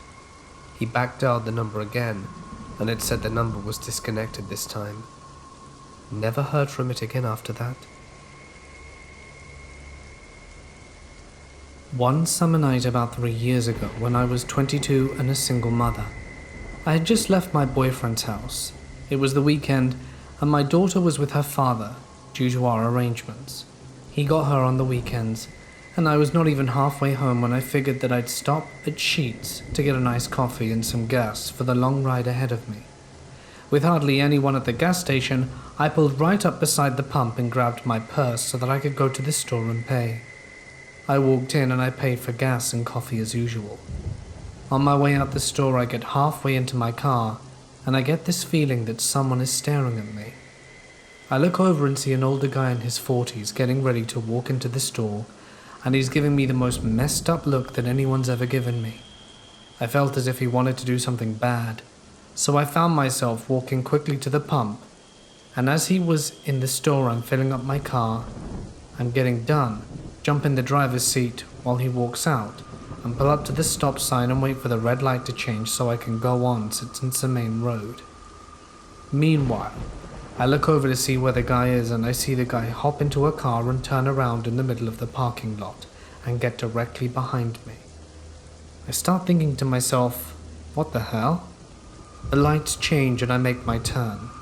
I look in the mirror to see if the car turned my way, and it did. The car followed me the whole way through town, which is a few miles, and I get to the end where I can either go straight to go home, which is about 40 minutes away from where I was, or turn right, then go back on the 219 to get back to my boyfriend's.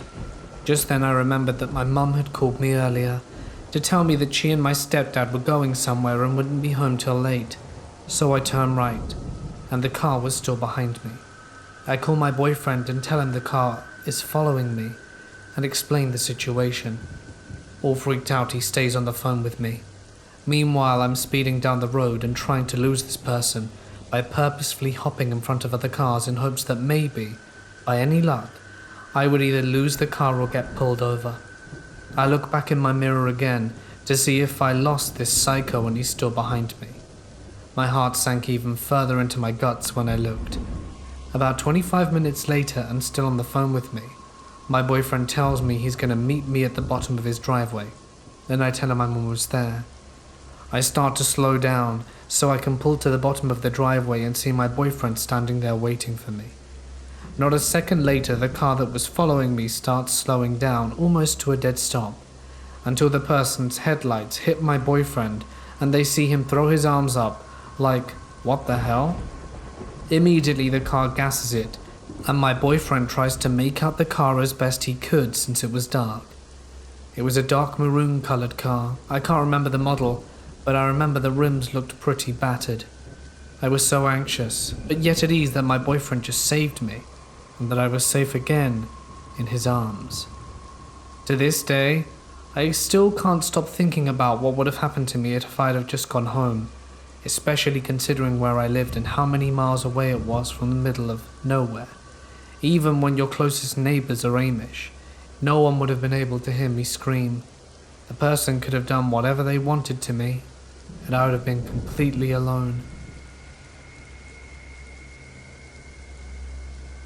When I was in high school, I wasn't a very hard-working student. I wasn't a troublemaker, but I was an incredibly lazy girl, working just the minimum so that my parents wouldn't get angry. I've always had some kind of easiness regarding schoolwork. I never knew what it truly meant to make an effort, so I spent all my classes drawing or copying books without many consequences. My junior year of maths, my teacher, who was seen as everyone as uptight but very caring, was pretty upset about this, as were many of my previous teachers. He wanted me to work harder. I wasn't bad at maths. I was around a grade B, but sometimes my grades would dip. During my parent-teacher meetings, he told my mum that I was wasting my capacities and that it was infuriating how lazy I was. My mum then replied that she agreed with him and that she wouldn't blame him for pushing me harder and for pushing me if it meant making me work harder. And from that day on, he did exactly what she said. In every maths class, I would always be the first person to be questioned. He would also make sure that during the tests, he'd push me and say, "You can do it, Elisa." It made me feel quite uncomfortable, because at that age no one wants to be the center of anyone's attention. My classmates started to realize that my maths teacher was a little too obsessed with me, and teasing me a lot about this. The last class before Christmas break, the maths teacher threw a little surprise Christmas party. It was very nice, him giving us chocolates and mock champagne. We had a lot of fun. And during the party he poured me another glass of mock champagne, telling me that I deserved it because I was doing better. And it was true. Because of all the attention I was forced to work harder, so my grades were being pushed to about an A. I accepted, but didn't drink it entirely, as I have diabetes and had already had way too much chocolate. But during the next class I was feeling quite ill, almost faint, and finished my last day of school before Christmas in the nurse's office. At that time I wouldn't even think it was because of the alcohol-free champagne. I thought it was due to my diabetes, that I indeed did have too much chocolate, even if it didn't look like my usual crisis. A few weeks later, my class threw some kind of charity event. It was a class project and we were very proud. In my country we don't have proms, so it was our occasion to wear formal clothes and dance together at school. The maths teacher was invited and was helping some of the boys to tend the bar. He served me an alcohol-free cocktail, but before I could drink it, a classmate of mine called Flora poured some vodka into it, even though it was forbidden to bring alcohol to school. I was mad. Because of my diabetes I couldn't drink alcohol, so I told her that she could just throw the cocktail away. At the time I thought she did, but when I think about it, I wonder if she chose to not waste the alcohol and opted to drink it herself instead. The event ended pretty badly because of the alcohol Flora had bought. Some guys were very drunk and they started breaking things, and Flora passed out because of the alcohol she had. The event ended. Flora had been admitted to hospital and was in a coma. It was pretty severe, and we spent the next day at school being lectured. Flora actually got expelled from school and never went again. I was very upset with her. Because of her, every event would now be forbidden, and our projects were a failure. We gave a very bad image to the association that we were raising funds for, so I kind of ghosted her and never asked her if she was doing any better.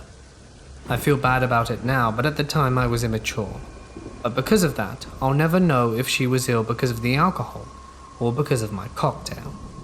A few weeks later, I failed a maths test. It had been a long time since I'd failed a maths test and my maths teacher was angry. He yelled at me in front of everyone saying how much of a disappointment I was and that I was hopeless, that I would just end up living in a cardboard box under a bridge. Something was off, I was feeling it. He had a very weird look in his eye. It chilled me, and I couldn't help it, and I started crying. He calmed down a bit and said he would give me an hour of detention during which I would copy my lesson. I was a bit surprised because normally detention is for bad behavior, not for bad grades, but I was a little relieved because it was a small punishment. My parents would never know.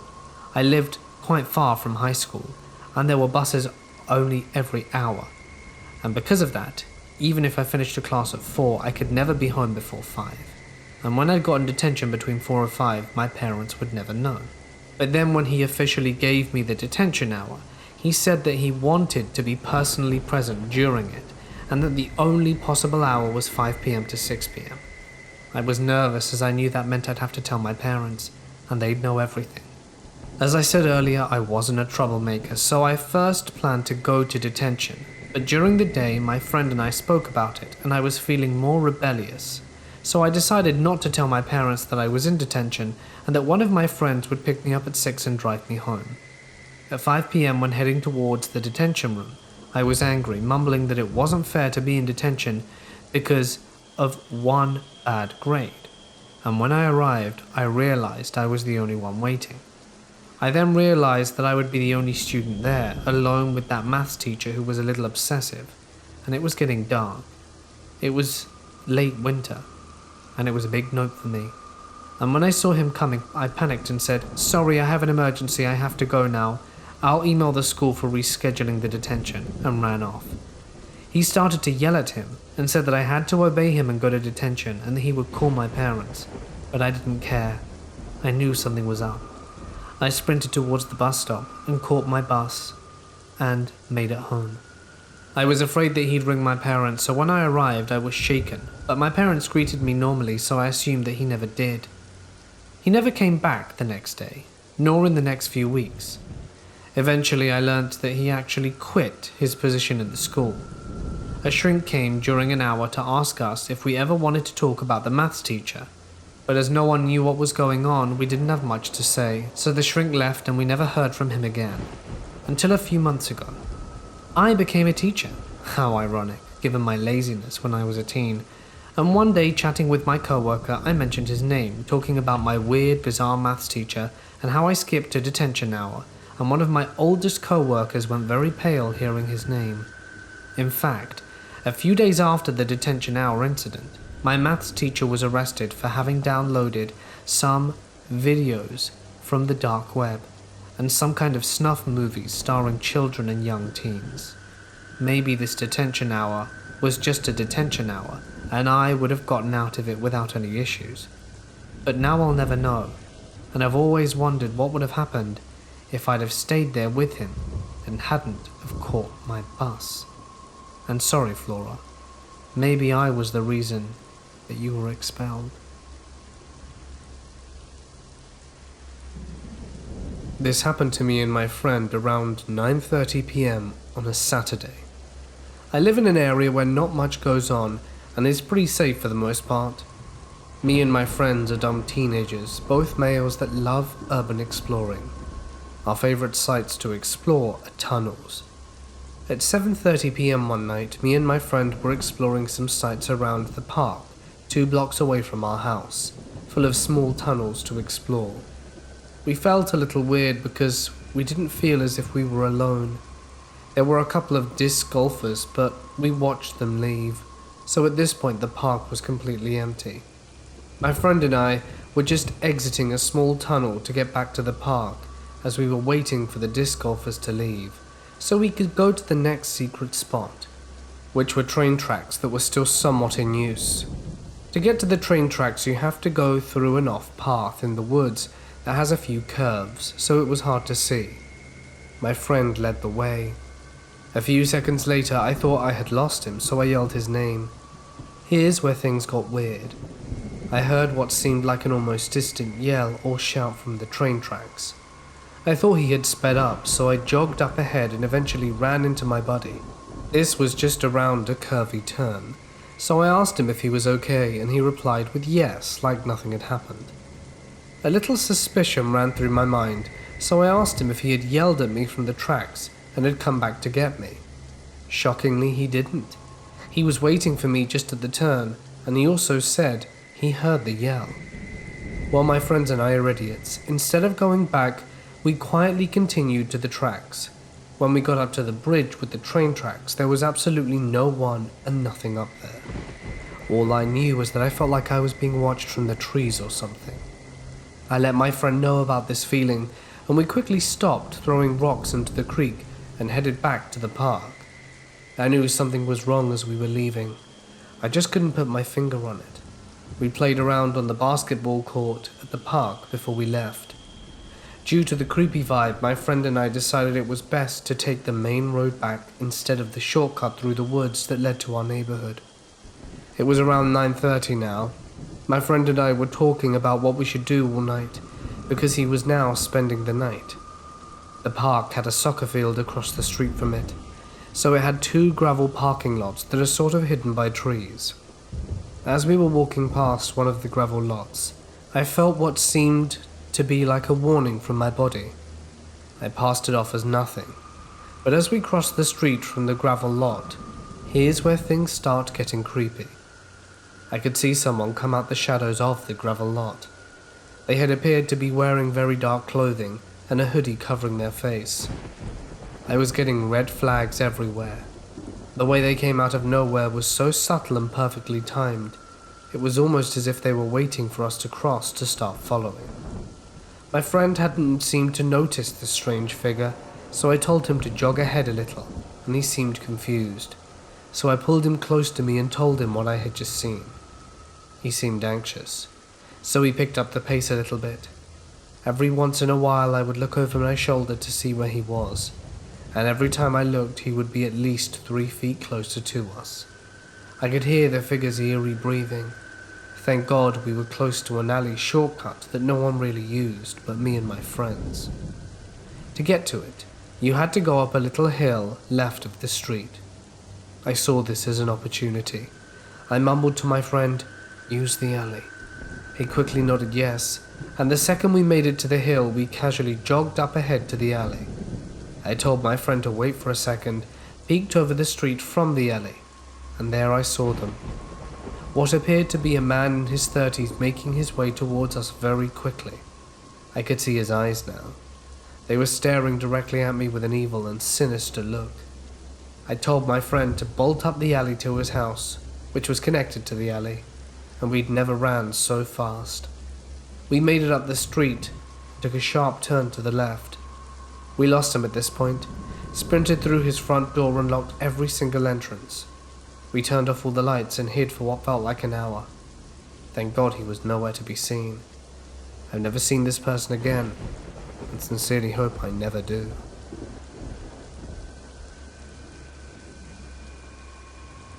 This last Thursday night, I took a call of a woman screaming, "Oh my God, no, please don't, stop," screamed over loud bass and a car engine. She wasn't answering any questions, stayed on the line trying to get info for over 6 minutes until a male voice called her the B word for calling the cops and then hung up the phone. I pinged the phone, but it was moving too fast through multiple jurisdictions, and by the time I got the results on the first ping, it was already out of our venue. I checked previous history on the phone number, but there wasn't any.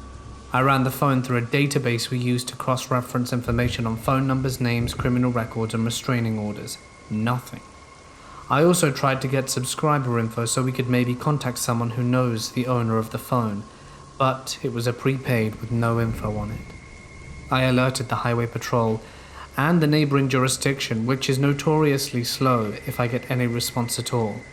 It took 7.5 minutes just to get to their emergency line, but without a vehicle description, it's pretty unlikely they're going to do anything about it. I mean, what are they supposed to do? Pull over every car with a loud bass in a particularly bad or high crime area? I continued plotting the recurring pings I set up, but they all stopped in one of the worst parts of the neighboring jurisdiction, with a radius of 800 meters, basically 3 blocks containing 18 buildings, some with multiple floors. I tried calling it back a few times, but each call went straight to voicemail. Then my shift ended and I went home. I don't usually take calls home with me. Work stays at work is my motto, with maybe 1 or 2 exceptions. I shake it all off at the door, get in my car, and go be a good dad and husband. But this one's sticking with me no matter what. I could tell you what it's like to listen to a child tell you about his mom being beaten by his dad in front of him, and I had to testify in court about that call. I could tell you about listening to a family perish screaming in a fire after an accident. I can tell you that if someone is reporting an OD happening in front of them, it has a particular note of desperation unlike any other call. or what it's like to hear someone end their life on the phone with you, or try and comfort an adult who's just found their parent deceased. I've listened to a mother scream as she realized she accidentally ended the life of her infant. I've talked to frantic parents whose children were taken. I've been at this job for a while, and I can tell you the time I spoke to a 15-year-old who had been shot and left for dead in a field because he tried to sell his older brother's weed. He survived. Or the guy who had been knifed multiple times and passed on the phone, with 20 seconds before officers and paramedics showed up. Those were the rough calls, but at least I had some resolution to them. This one? Nope. And I probably never will. Was it a woman being taken? Was her life being ended? Or was something horrific happening to her against her will? I have no idea. Could have been a partially disturbing song and a pocket dial for all I know. Was she found? Did she report what happened after? Is she alive now, or is she in an abandoned building? I don't know. Is there someone frantically searching for her right now? Did I ever meet her? Maybe. But I will never know. Not knowing is the hardest part of this job. I go from the start of one emergency to another in seconds. Questions, dispatch, help, hang up and repeat. In the rare case something really bothers me, I can usually ask the officer via his computer how it went, but I think I've only ever done that 2 or 3 times. This call? I'll never know how it ended or what happened. I did everything I could, only for it to mean absolutely nothing anyway. Now I'm sitting at home on my days off. My baby is crying, and my wife wants to tell me about some story or other she read on Reddit. Taxes are due, and I'm behind on paying bills a day or two. And all I want to do is go somewhere quiet, drink bourbon until I'm not stressed anymore. But that's a bad route to go. I've seen others do it, and I'd never forgive myself for letting my family down like that. So instead I'm a little quieter than usual, and maybe not as attentive as I'd like to be, but I'll be fine for another day or two. Just gotta suck it up and go back to work. 15 years until retirement. A few months ago, my 3-year-old daughter had the flu. After she was feeling a little better, my wife took her outside into our backyard to play. My wife was sitting on the back step, and my daughter came up and asked her if she could play with the little girl on our slide. My wife said, "I don't see a little girl." And my daughter said, "She is right over there on the slide, Mum. Can't I play with her?" My wife said, "I don't see anyone." But my daughter insisted. "She is. She's on the slide and she's blue. Can I play with her?" My wife freaked out and said, "Let's go inside and make a snack." So they did. For the rest of the day, my daughter kept going out and looking at the back door and kept telling my wife that the little blue girl was lonely. I attended the same university for my bachelor's and my PhD. There was a lovely woman by the name of Jennifer, who was my reading in the content area instructor. The guys all swooned over her as she was gorgeous, and I loved her because she read us The Giver out loud. She was an awesome instructor and was doing her PhD in literacy. Fast forward a few years, and Jen had moved to South Carolina to teach literacy. I'm now in my PhD program and in the same grad student office she used to work in, with other literacy people and her colleagues. And then we get the news that she was murdered by her boyfriend. Everyone is in total disbelief and devastated. It was a huge blow to the department, as she was genuinely loved by everyone who knew her. So after a few days, her funeral and her body were brought home. I'm in the office suite at school very early in the morning when no one else was about. The grad students had a fishbowl office, 10 of us with group desks within a larger office suite that was locked and had light motion sensors. I'm walking in and past a locked door with windows when I see a woman with short dark hair walk the other way inside, which was weird because the lights didn't flicker on as she moved. So I walked around the corner to the door with a key code and let myself in. I walk inside and head to where I saw her. The lights flicker on when they sensed me, but no one was there.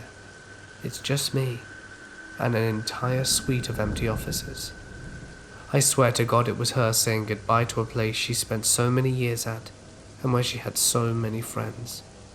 It spooked the hell out of me though, and made me very sad.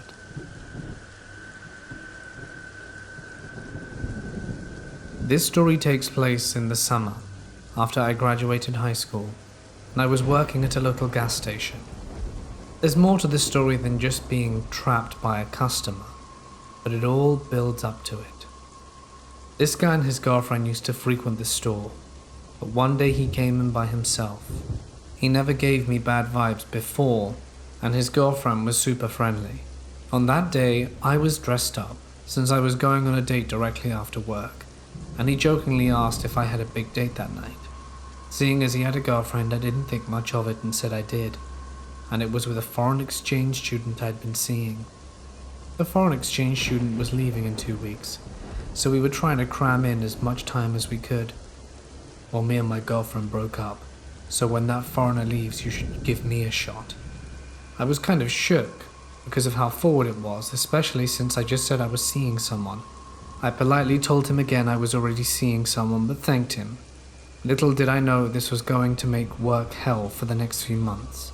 He knew which car was mine because all of my co-workers said he only came in if I was working. They never saw him otherwise. Every time he came in, he would ask me out, try to flirt with me and generally harass me about how I looked. We made pizzas as well, and he would sometimes order a pizza and a bunch of other food and just stand there and talk to me while I made it. I once forgot a topping for him and he said, since I messed it up, I had to go out with him now. I said, no, but you do get a discount, and left it at that. On the 4th of July, he offered to buy me alcohol if I went to a party at his place, but I declined. I was 18 at the time, so I wasn't old enough to drink. He literally wanted me to pick out alcohol I wanted at the store I worked at while I was on the clock. Once a man came in and asked, "Are you Fleur?" When I said I was, he said, "My nephew won't stop talking about you. He's definitely got a thing for you." This really got to me, because why the hell was his family talking about me? I've never seen him outside this store, let alone spoken to him. I unfortunately had to work on my birthday, and I didn't want to deal with people, so I took the stock job instead of register. My manager and my one idiot co-worker said happy birthday, and I headed to the cooler. While I was stocking the pop, I heard the cooler door open, turned around expecting to see my manager or co-worker, and this creepy guy was standing there. I was completely shocked since the door says employees only, and all that.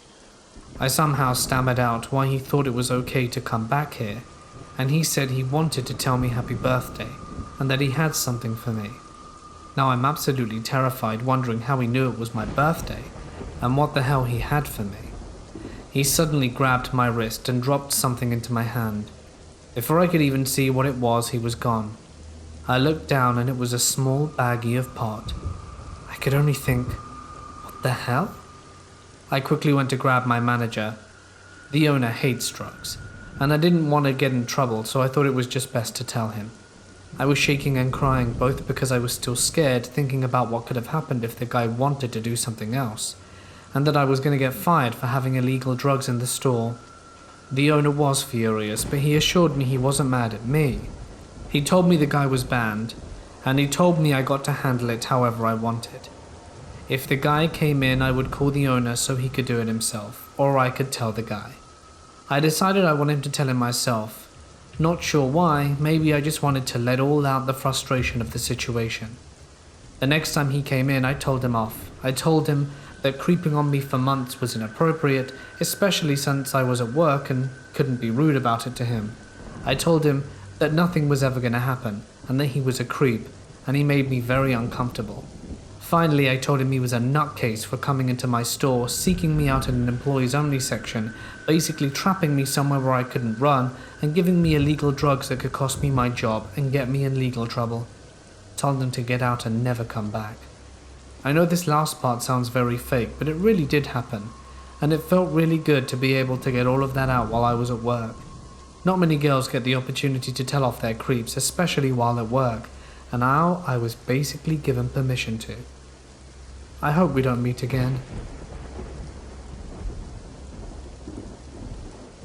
When I was 17 or so, I decided to become a novice urban explorer. I live in rural Minnesota, so there's no shortage of abandoned places to visit, if you know where to look. My boyfriend at the time lived in a tiny community just north of now-then Minnesota, which had a 2-story house that had long been abandoned for 10 years. The story was a tree fell on the side of the house during a storm, and the guy didn't want to pay for the repairs and just left. I spoke with my boyfriend about exploring the place, but since there was a convenience store right across the street, to evade detection, he pointed out we had to go at night. So we set our time to explore on Friday the 13th, 2013. The crew we had was me, my boyfriend, and 3 other guys. While my boyfriend and I were waiting for our friends, we got a call from them saying that the front wheel straight up spun off their car and they needed a ride. I'm not a particularly superstitious person, but it kind of seemed odd to me, seeing as the driver took really good care of his vehicle. Anyway, let's fast forward to the action. It was around about 10 p.m. and my boyfriend parked his car on a dirt road about a quarter mile away from the house. We really didn't want to get caught, and hiked in and decided to look in the backyard first. It was really overgrown, with waist-high prairie grass, and was generally uneventful, until we looked into the back window of the house. One of them seemed to go into a pantry, where there was still canned food on the shelf. The door to the pantry was open, and from there we could see a full set of living room furniture, couches and all. This kind of leaves me to disbelieve the whole "he left because of the tree falling" thing. It seemed like the guy who left there left in a hurry. Our original plan was to go in through the back door, but it was locked with some industrial-grade stuff, so we went around the front of the house, which had a screen-enclosed porch. Thankfully it was unlocked, and we were able to look around the porch area. Knee-high stacks of Life magazines were absolutely everywhere, some of them dating as far back as the 80s, weather-worn and chewed through by animals. After fooling around for about 10 minutes, we decided to embark inside. Naturally, being a 17-year-old girl in a group of 19-year-old guys, I was elected as the one to open the door. But once I put my hand on the doorknob, I heard a noise on the other side of the solid oak door. 4 deliberate, rapid-fire knocks. Everyone booked the hell out of there faster than I've ever seen. We ran the entire way back to my boyfriend's car, but it wouldn't start. Everyone was afraid to go outside, and one of my friends kept claiming that he heard footsteps coming towards us. This was probably rubbish in hindsight. After a few long minutes, my boyfriend's car finally decided to start, and we punched it back to his house. Once we got back, everyone had their speculations about what the hell was on the other side of the door. My personal theory was there was a squatter inside that saw us snooping around and wanted to scare us away. I know that dilapidated houses can make weird noises, but the knocks we heard were very deliberate, not something a structural shift or animal could make. To this day I have not visited the house again, or any other abandoned house in the area. So kids, if something seems like a bad idea, it probably is. And creepy squatter guy? Let's never meet again. I was a police dispatcher 1 year in college for the campus police, Worcestershire Polytechnic Institute, by the way. It was generally really boring, a small nerdy school, and not much happened. There was a sheet with codes on it. The codes represented certain kinds of calls. Though I didn't remember the code numbers nor what they represented, it might have been like code 3 is a fight, code 19, officer down, whatever. I took it upon myself to memorize the list. After a while I had it down. Then I never needed to look at it again. One night, as I always worked third shift, an officer radioed in.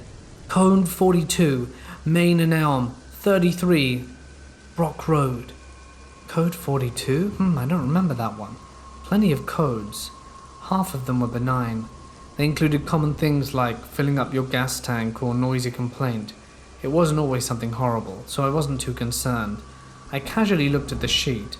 How am I supposed to know what to do without it, you know? But I couldn't find it. Sometimes if it's a bigger deal and the other officers know they need help, they don't wait for me to dispatch them. Another officer will just say, "I'm coming," that sort of thing.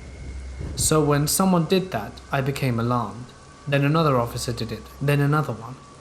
I was flipping out at this point. I had no idea what the problem was and I couldn't do anything.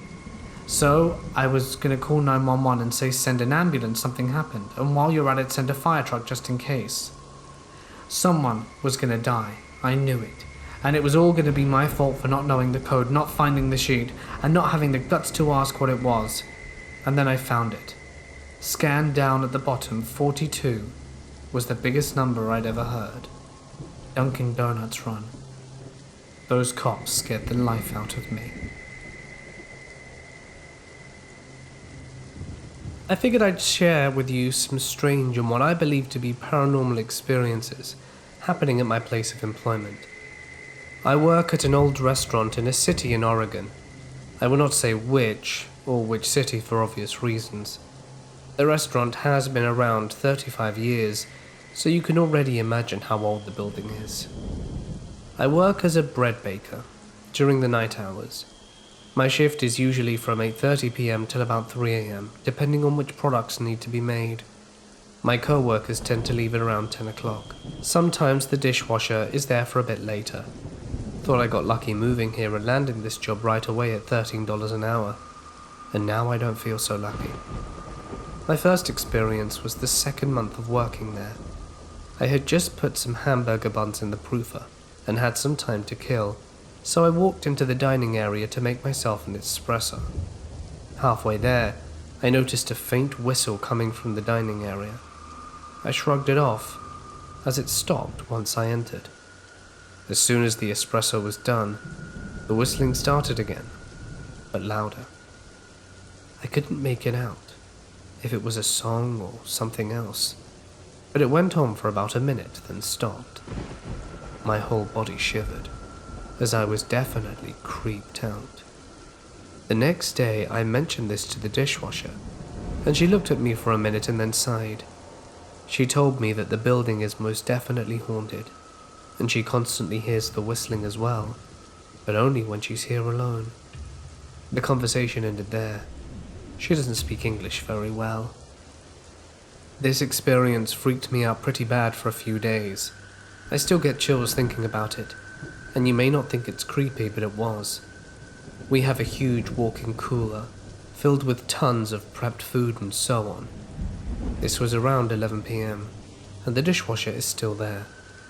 I walked into the cooler to grab some butter. The door is huge and heavy, so there's no way wind could shut the door, especially because there was no wind to shut it. As I was reaching for the butter, I heard the door slam behind me. I was obviously startled and thought maybe the dishwasher closed it, thinking I left it open by accident. I walked to the door and started yelling for her, hoping she would hear me. After about 3 minutes of no response, I panicked. It was super cold in there. I kept banging on the door and yelling, and about 10 minutes later she finally heard me and opened the door looking confused. Shivering, I asked her if she closed the door on me and she said no. I told her the door closed on me, and the look on her face freaked me out. I texted my boss and told him what happened, and asked him to check the security cameras. When he answered, he told me he watched, and said that he saw me walk in, and 10 seconds later the door slammed shut. No one was behind it. It just shut by itself. That's never happened to anyone else. We were both confused, and I was wary. A few weeks later, in the dining room they mopped the floors every night and put the chairs on top of the tables. I noticed they were in their usual spots on the tables and didn't think much of it. As I was making bread dough at around midnight, something happened that I can't explain. In the span of almost 5 to 10 seconds, I heard the loudest crash coming from the dining area that shook the whole building, and the lights went out quickly. then came back on. My heart was beating so fast and I felt nauseous. I had no idea what just happened. I ran into the dining room and my heart sank from fear. All the chairs were on the floor, scattered, a few definitely broken. Then the whistling began. I immediately called my boss and he rushed over. We went to the office and watched the security cameras. The videos showed the chairs on top of the tables, the lights go out, come back on, and the chairs were scattered all over the floor. The look on his face chilled my body with dread. He promised to stay with me for the rest of the night, and I told him I was becoming scared of working by myself. He said I would be fine. This happened a few days ago, and it took everything in me, aside from the fact that I'm living paycheck to paycheck, to not quit this job. This was probably the scariest thing I've ever experienced. It was around 2:30 a.m. The baguettes were in the oven, and it was almost time for me to leave. I had to use the restroom, so I walked to the dining room to get to the restroom. I heard the whistling, but very faint. It was becoming normal, and since nothing had happened for a while, I wasn't creeped out. I got to the restroom. It's a one-person. Locked the door and sat down to do my business. About 30 seconds in, I hear a faint whisper come from outside the door. I chalked it up to hearing things. Then I heard someone knock very lightly. My heart stopped. I was alone, or so I thought. I sat there in silence. Another knock. I very quietly finished my business and pulled myself together. I stood somewhat close to the door to try and hear what was outside. Another knock. And then I heard a faint whisper say, "Hello." I almost screamed, and almost wet my pants, even though I had already peed. I kept quiet, in the fear that this maybe wasn't a ghost, but a junkie or creeper who managed to slip inside somehow. It knocked again, louder this time, and the voice whispered, "I know you're in there." It sounded like a man's voice, but I couldn't tell. It began to jiggle the handle of the door, and that's when I flipped out, screamed to leave me alone, and the handle jiggled more violently, and then abruptly stopped. I stood there in fear for about a minute. It slammed the door so hard I was surprised it didn't fling open. My heart was racing and tears were streaming down my cheeks. Everything went silent for a good 20 seconds. There was another loud bang that shook the whole restaurant again. The door swung open so violently, and no one was there. I ran out of there so fast, screaming and crying. Chairs were flung about, tables turned over, coffee cups shattered on the ground. I ran to the kitchen, grabbed my things, shut the ovens off. Hell, I didn't care if the baguettes were done or not, and ran out the building to my car. I called my boss, sobbing and hyperventilating, and he told me to wait in my car. He arrived 5 minutes later, flying into the parking lot in his car, got out, but I told him I was not going back in there. He went inside and came out about 10 minutes later, looking weary and upset. He told me he watched the security footage and couldn't believe what he saw. As soon as I had closed the bathroom door, he saw a sort of dark, cloud-like figure float in front of the door. Right before the bang, the camera went to static for a few seconds, to show the whole dining room a mess. Then the camera showed me running out of the bathroom. It's only been a few days since that happened. I'm still shaken a bit by it. My boss gave me the week off, paid time. I need to think this through. Is it actually worth it? Working in constant fear? This is my brother's story, not mine. He is the janitor at this church and he works late at night. Before he started working there, he not only didn't believe in ghosts, but he literally thought that those who did were of an inferior intelligence. The first experience he had was when he was trying to study in this one room at the front of the church. He was trying to study, but the noise started, and it sounded like whispers in a language he couldn't understand. He thought his brain was playing tricks on him, so he kept trying to study. But the noise got progressively louder and louder until he couldn't take it anymore and ran out the church. The scariest experience he had was one night when he was vacuuming.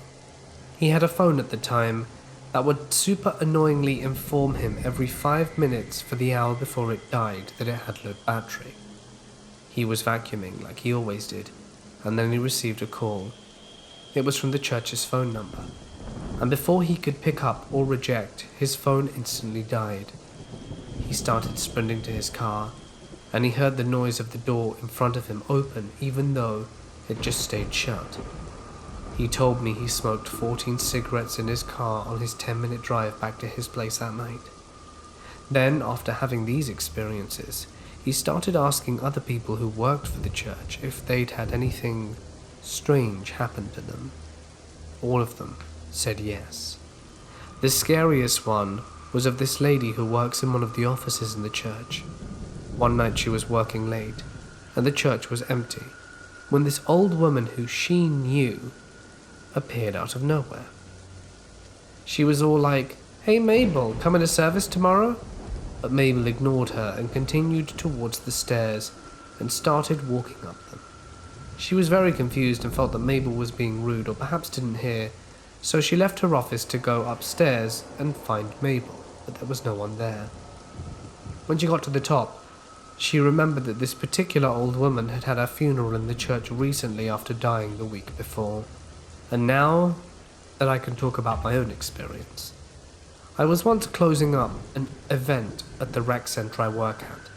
I was locking the doors and picking stuff up and doing general cleaning when I heard 2 notes played on a piano in the big event room I was in. I asked who was messing with me and looked around, and there was literally no one there. Around April-May last year, I was working 3rd shift at a gas station as a clerk. I've always been incredibly aware of my surroundings. This was my last week at the job before I moved over to work for the county, as I was starting to have a really odd and creepy things happen to me, and I was getting worried about my safety overall. Around midnight, this rather young-looking guy pulls up. He had several facial tattoos and was nearly bald and looked sort of off. He came in and asked to charge his phone, which I told him I couldn't, but that he could use the store phone to call someone if he needed help. He asked me where another gas station was and I told him, and he left. He apparently got lost, came back and just decided to sit there. He said he had car issues or something. I was tending to other customers when I noticed that he was throwing things out of the vehicle, like clothes. I thought it was kind of odd, but it got worse when he threw away several expensive power drills. At that point I thought something was up, because who in their right mind throws away a power drill? I called the police and informed them of what was going on, and tried to give them a description of him as best I could, as he had changed his clothes several times in maybe the 2 hours I'd seen him there. 30 minutes rolled by, which is understandable, as my last place of employment was at the very cusp of the county, and 2 officers pull up. He immediately goes over to one of the officers and starts asking for some help, which makes the officer give him a weird kind of look, because he was right in the officer's car door. The officer asks him for ID. He goes and grabs it out of the vehicle, but later the officer told me he saw the man watching the 2 men through the glass window of the vehicle. Not even a moment later, he takes off running behind the vehicle into an incredibly wooded area. They both take off after him, but come back and they had no luck. They didn't find him. They proceeded to investigate the vehicle and take the items out the trash he'd thrown away. Eventually another officer comes out as well, and a tow truck, and they all try and get into the vehicle, as there's a small piece of paper covering the VIN, and there's no tag on the vehicle. After they get in, and they give their VIN back to dispatch, it comes back as stolen. At this point I had my father sitting up with me at the stool because I was frightened in case the man came back and tried to hurt me for calling the cops on him. It was about 4 a.m, and my boss was coming in to count the safe. Well, at that point the cops left, and the tow truck, but I had my dad stay in the parking lot until I got off because my manager was in the locked office and I didn't want to be alone. Now this gas station was right off the interstate, and the other gas station the man was trying to get to was also off the interstate about 3 miles west. When he ran east. I found out that day at some point during the night he had walked along the interstate, gotten to the other gas station, and he stole someone else's vehicle at the other gas station. That gave me chills. As far as I know from talking to the original officer that he walked over to when they first got on scene, he was caught about a week later in a high-speed chase. But for my sake, creepy face tattoo guy, let's not meet again.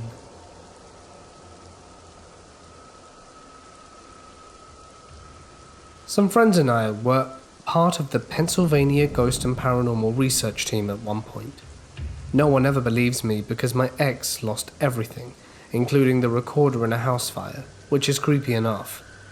We were in an old funeral home and didn't hear a damn thing the entire time until we went back to the recordings. There were sounds everywhere. Old-style music playing and a woman, who was very close to my recorder, starting to hum really loud and then said, "We're here. Hi." We were absolutely scared crapless listening to the recordings. I had tears coming down my face. On the second floor of the house, we clearly heard a man's voice saying, "Don't," and that was it. I still wondered to this day what the hell it meant. We heard many doors slam that we didn't want to hear at the home while we were there. There was also much of that on the recorder. Strangely, we went through the basement where he would keep the bodies, and there was absolutely nothing but silence. There was a dead, half-eaten dog in the living room.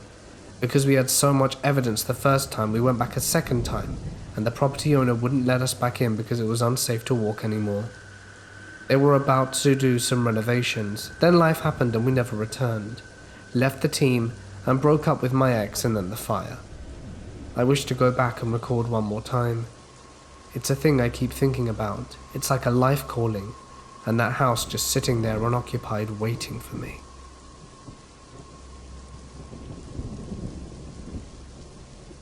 I have taken a number of frightening, stressful, and disturbing calls as a 911 operator.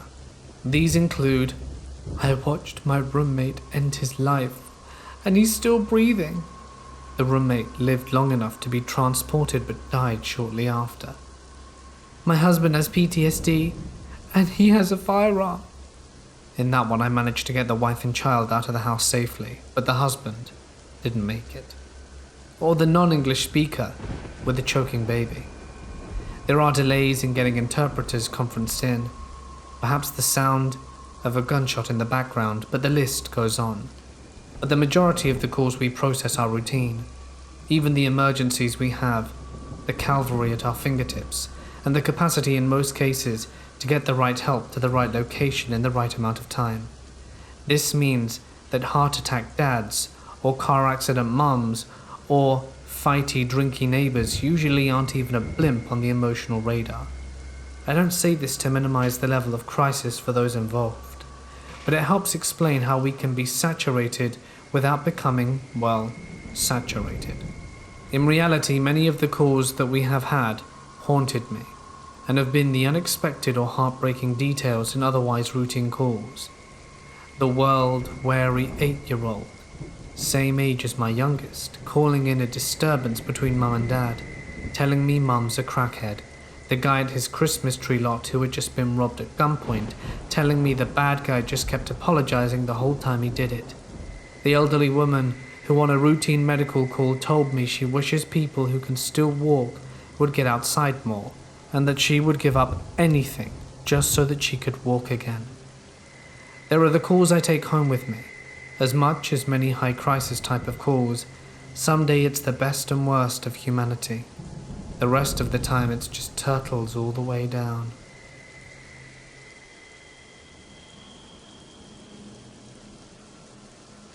I am a janitor, and this happened about 5 years ago. I've been working at this place for a while now, and I've seen some creepy and weird stuff, and I'm almost always alone, because I lock up the building. When this happened, it was about 5 o'clock at night. Everyone was leaving. I was going to change the outside garbage in front of the building.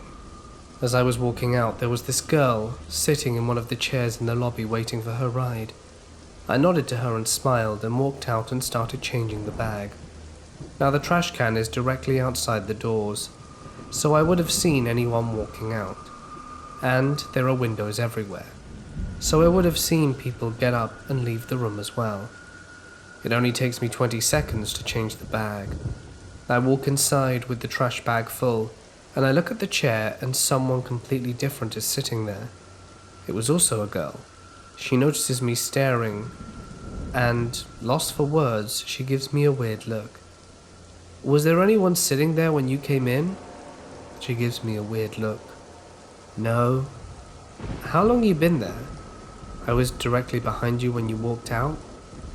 "You didn't see someone else there, another girl maybe?" Her face goes white and concerned with a mix of fear. "No, I didn't." I was lost for words and walked back in. That girl was nowhere to be found, and I haven't seen her since. Keep in mind, I've seen a lot of stuff and heard weird things in this building. I've even heard my own name through a podcast, and the lights flickered. Shortly after the birth of my first son, I had a strange experience. While I was laying in bed with my newborn, I experienced that unmistakable feeling of a cat walking across the top of my pillow. I thought maybe one of my own had snuck into the bedroom, and so I sat up to swat it away, but nothing was there. My door was closed and no cat was in the room. At another time, I also fell asleep, laying with my son. I felt a cat jump onto the foot of my bed and walk up to about my knee and stop. I sat up, but nothing was there again. It really freaked me out. It happened maybe 3 or 4 times and then suddenly stopped when our son was baptized. It made me really stop to think, could this not have been a ghost cat after all? But perhaps something more sinister.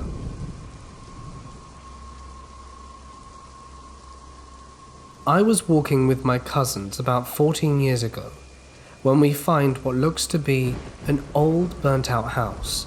So naturally, being kids at the time and having no sense of self-preservation, we decide to explore it. Mostly it was just full of charred wooden crap and junk, but then one of my cousins found an entrance to a cellar outside. We busted the old rusted lock off the door and looked downside. It was dark down there, and we didn't really have any reason to go poking around it. Plus, we were starting to get creeped out, so we kicked some dirt down into it and walked off. When we get about 15 yards away from the house, one cousin says he hears a noise and we stop. And yep, there was a noise like someone coming up the rotting cellar stairs of the house.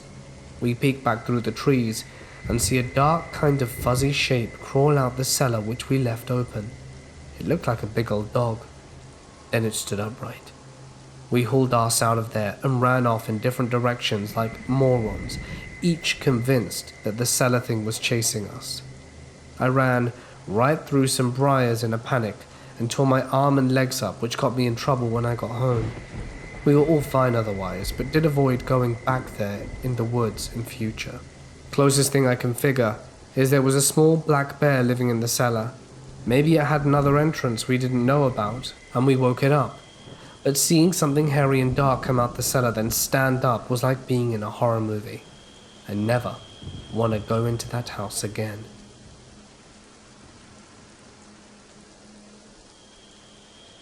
I was a Coast Guard Marine radio operator. The worst call I took was from a boater that witnessed a float plane crash into the ocean near a community not far away. The plane was owned by a company that one of my close friends is a pilot for. He slammed into the water at a 45-degree angle at full power. It was severely damaged on impact and ended up upside down and sank very quickly. It was clear after a few minutes there were no survivors. After the initial call from the boater that saw the plane go down and was heading over to help, I was inundated with calls from other vessels and mariners and was very busy for the next 30 minutes, and it was another hour after that before I was relieved from my position and could call my friend to find out if he was still alive. That was the longest hour and a half of my life. Other calls I've taken include gunshot victim at a dock, trying to call very quietly so not to alert his assailant. A woman screaming and panicking after her husband collapsed on their sailboat. Mayday, mayday, we're at Point Pleasant and sinking. And then nothing. And a man in a panic reporting there was a drunken fight in a remote coast community and someone was struck in the head with a hatchet, which is now stuck in his head.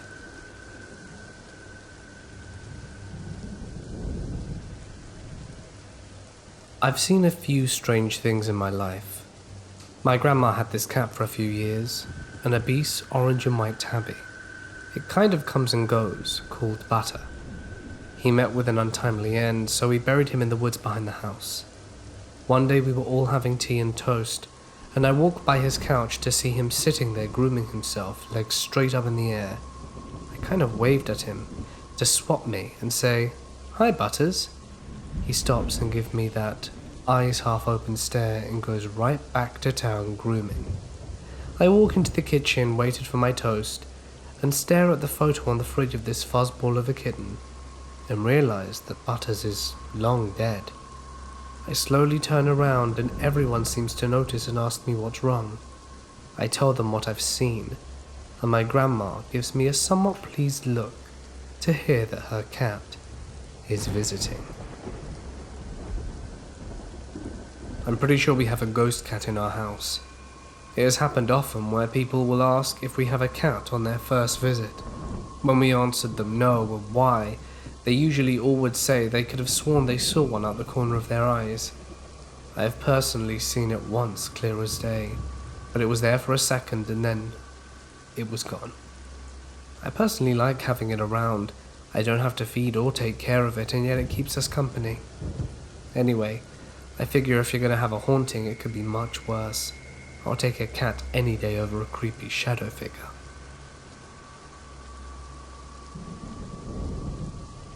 This happened last year around Christmas time. I was on my way to visit my parents. I'm traveling from Nashville, Tennessee to Kent Island, and it's me and my dog Kona, mix of a pit bull, husky, and Labrador, and bulldog. I'm a tall, fairly well-built man, and it's about a 12-hour drive and it sucked. When we got to around Harrisonburg, I was tired and Kona needed to go potty. I also needed gas, so I pulled into a gas station around 10 p.m, pulled up to a pump and started getting gas.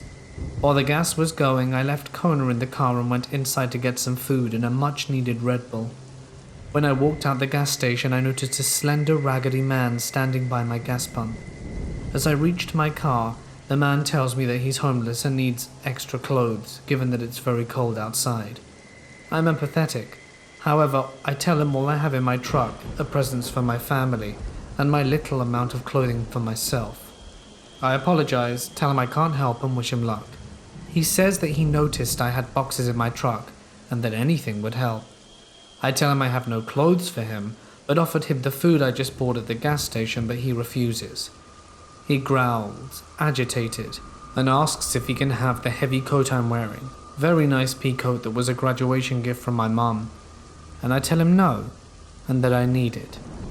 He starts yelling and telling me that I'm spoiled, living off my parents, untrue, and I'm frightened, and Kona jumps into the driver's seat to observe.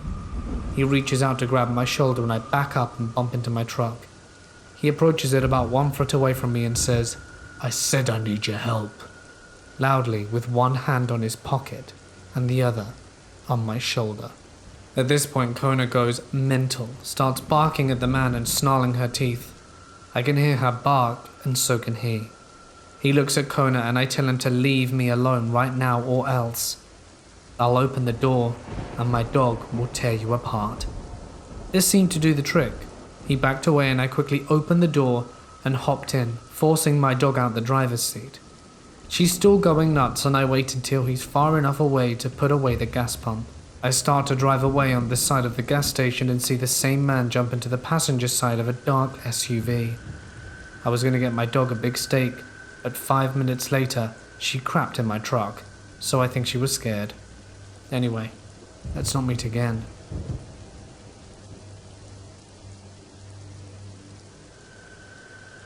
I was part of a citizens police academy for my city, and the dispatcher told me her best and worst stories.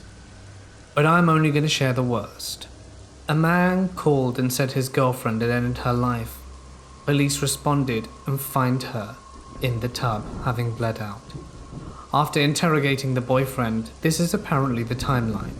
Girlfriend is pregnant and early 20 years old and didn't want to have kids, at least not then. This wasn't her first time, and she did the same thing she did last time. She got a hanger and tried to take care of it, again while he was playing video games. Well, she apparently messed up and bled out there in the tub. After he hadn't seen her for a while, he checked and found her in that state, and then went and called the cops. She essentially stabbed herself while he was distracted by video games and bled out. The thing I'll never forget though is that 1, it happened before once successfully, and 2, that they disposed of the first body in a trash bag and were meant to do it at the same time as the second. He was specifically playing video games with headphones on, which is why he didn't realize things had gone so badly until it was too late.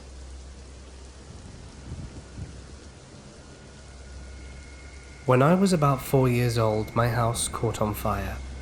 My bedroom was on the 2nd story, and the fire was on my side of the house, so my room filled up with smoke. I remember someone waking me up that night, thinking it was my mum.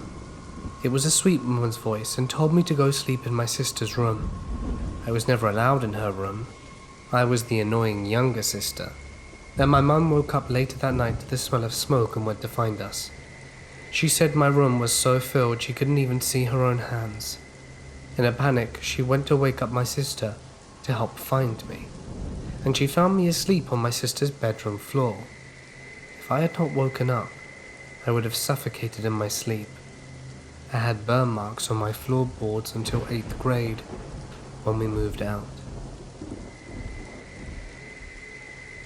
When I was 5, I had my first paranormal experience.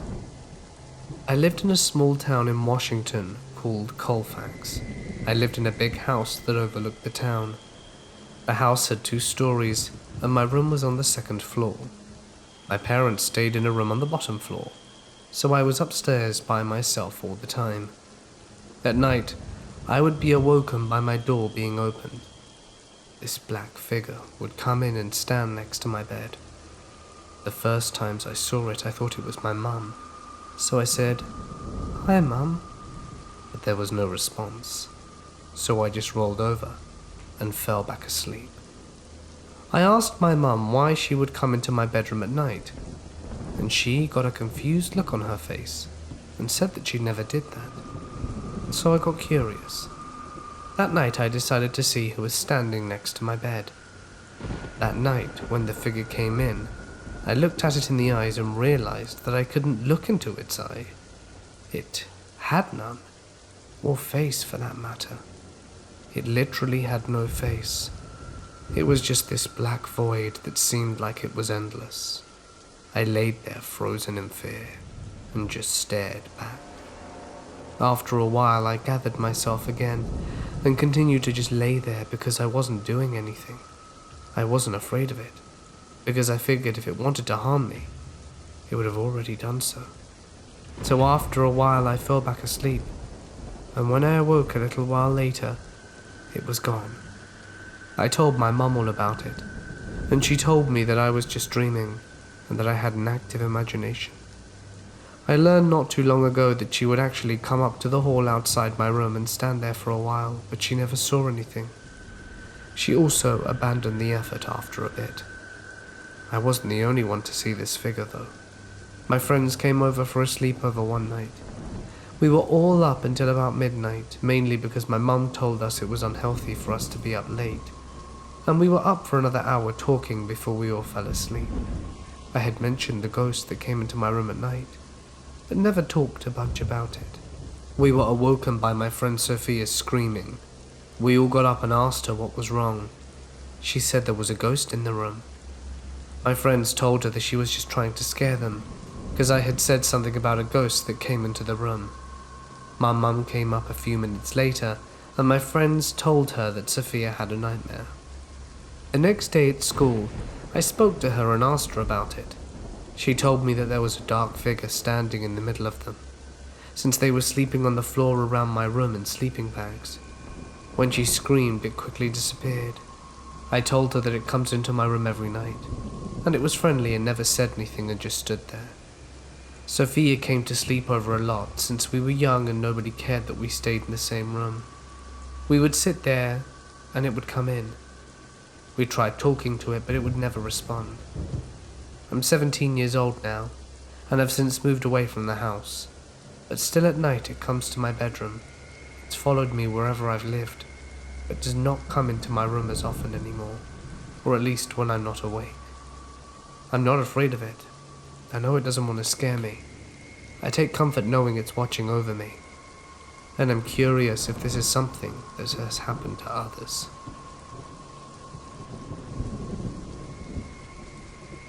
Back in high school, around the end of my junior year, it became popular to go on these adventurous endeavors to haunted places.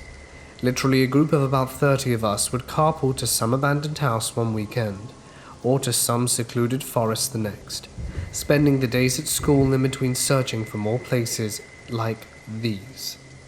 Anyway, we had this cavalier nature about us when it came to potential hauntings.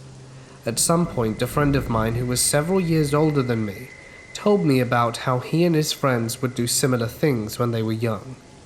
His childhood home backed up to a huge farm, and he and his friends would spend their days fishing or hanging out on this farm, so they were quite familiar with it. The owner, apparently a very religious man, a priest or pastor maybe, had owned the farm and a small house on the property. The story went that the owner had been locked up for murder and died in prison, leaving the farm to whoever, and it wasn't kept up. However, upon hearing the news of this man's demise, my friends told me that he and his friends had decided to go into the house.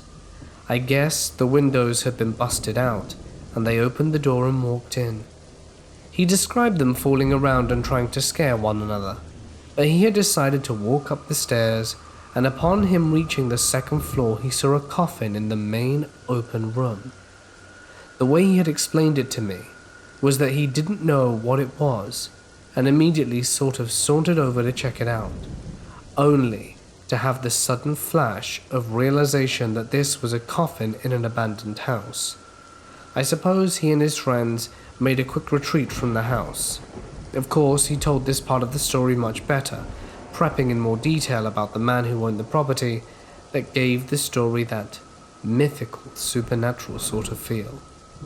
I remember being frightened by his delivery and sincerity, though it's quite likely he had rehearsed it for this type of occasion. This story had taken place 15 years or so previous to him telling me. I told one of my adventurous cohorts the story, and we thought it would be a good idea to investigate it. I knew where this person had lived, so we assumed we could simply walk behind his house, find the farm, then the house. We had a grand plan to bring the whole group out on the weekend, but we weren't sure if we were being strung up on a lie, or if this place was still there, if this were true. Anyhow, after football practice one weekday, he and I drove out to the street my friend lived on. There was definitely a farm behind his and his entire street's homes. We decided to go ahead and sneak into the yard and onto the farm to see if the house was there. Once we made it through the manicured suburban yard and through the brush separating the farm, we were knee-deep in overgrown field. We sort of hacked our way through a bit, and sure enough, we made it to the edge of the hill the house was on, only 100 or so yards away. We had made it that far, so we decided to go to the edge to investigate. As we approached the house, there was a huge black bird perched on its roof. Once we were within 20 feet of the house, the bird flew away from the house and perched upon a tree adjacent to it. Being a bit nervous, I began to question why a bird had made such an odd move, but thought better of making a big deal out of it. Now this house is the prototypical haunted house. It had the quaint historic look with the broken windows, eerie shadows, and sort of ominous statues one associates with haunted houses. There was even a grave marker in the front yard, so again we were increasingly nervous as we approached. The door was jammed shut, but the window had been completely removed, so we played rock, paper, scissors for who would climb in first. I had the luxury of going second, but did so quickly, as being on the porch by myself was just as unsettling. The inside of the house had literally not been touched, besides weather damage. Almost everything was intact. There were pictures and decorations still up, with a bit of furniture remaining. We eventually became comfortable with being inside and began to snoop around. Of course, we were fearful of trekking upstairs, afraid to find something we didn't want to find. Alas, we squeamishly crept up the stairs only to find an empty space. At this point we became at ease with walking around the house, laughing off the ghost story mystique. As we looked through the main floor again, I noticed there was a tiny door in the kitchen. It was about knee-high. Undoubtedly, we flung it open, only to reveal a dark stone stairwell that a person would have to crawl down. Its presence alone was terrifying for some reason, but it had a landing about halfway down with stairs turning in different directions and out of our sight. However, perched on the landing, and partially concealed by the wall to the other part of the stairwell, was a large rectangular wooden box, a coffin. Now my friend and I weren't exactly small people, so I would imagine the sight of us pale-faced, with a cartoonish hair on neck, shocked expression trying to both squeeze out of a window at the same time would have been quite comical. Not to mention that both of us in a dead sprint heading away from this house through waist-high weeds. I still laugh thinking about both of us running like that. Anyhow, we turned to look back about halfway to the end of the farm, just to see the massive black bird fly back from the tree and onto the house. We probably made double time from that point on.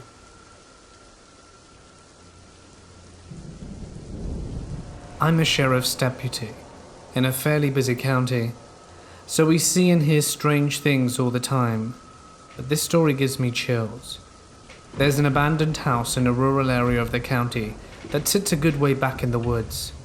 Every so often our dispatch will receive a 911 call from the land at the residence with nothing but white noise.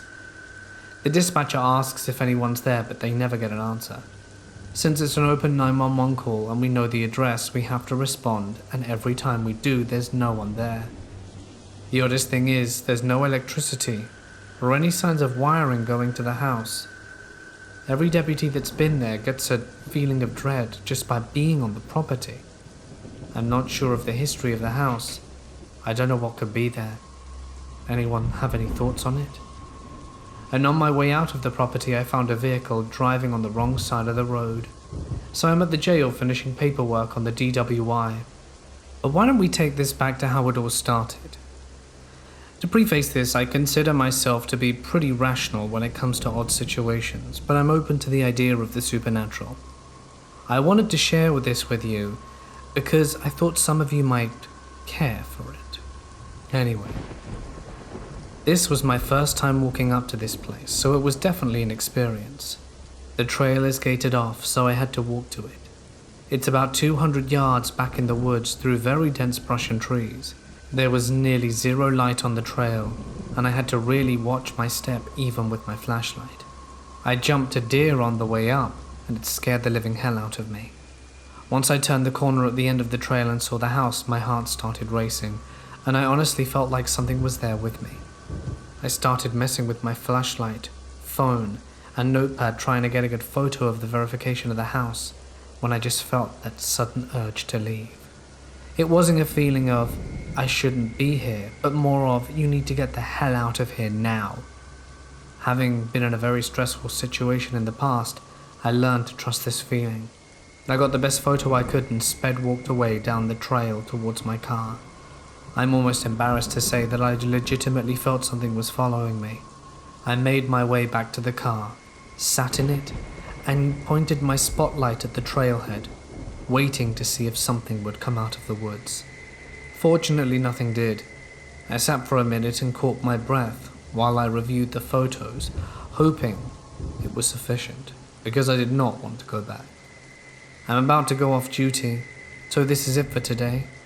I'm really interested in what the hell happened to this place. And after a bit of researching, I did. I have some history on the property. It was built in 1890. The first deed on file was registered in 1901, and the property has been in possession of the same family that owns it today. From what I can find, the current owners of the property live out of state, but have previously lived either in the house or on the property some years back. The area it's in was a boomtown during the late 1800s, but fizzled out shortly afterwards due to lack of profits from the mines. Other than that, I haven't found anything that makes the property stand out. On a more speculative note, the house sits a lot closer to an area where a Native American tribe was known to reside. I don't know what's happened there, but there's definitely some spooky activity.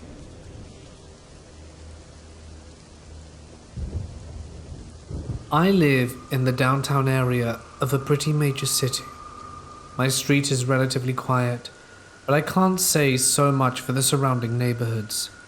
My city as a whole is infamous for drug activity and armed violence. We also have an increasing number of homeless people, as our shelters have almost all closed down. I've generally never minded. Stuff happens, and I didn't grow up in the best of circumstances either. I would never stereotype anyone based on their housing status, and I was even involved with a homeless outreach program at the time.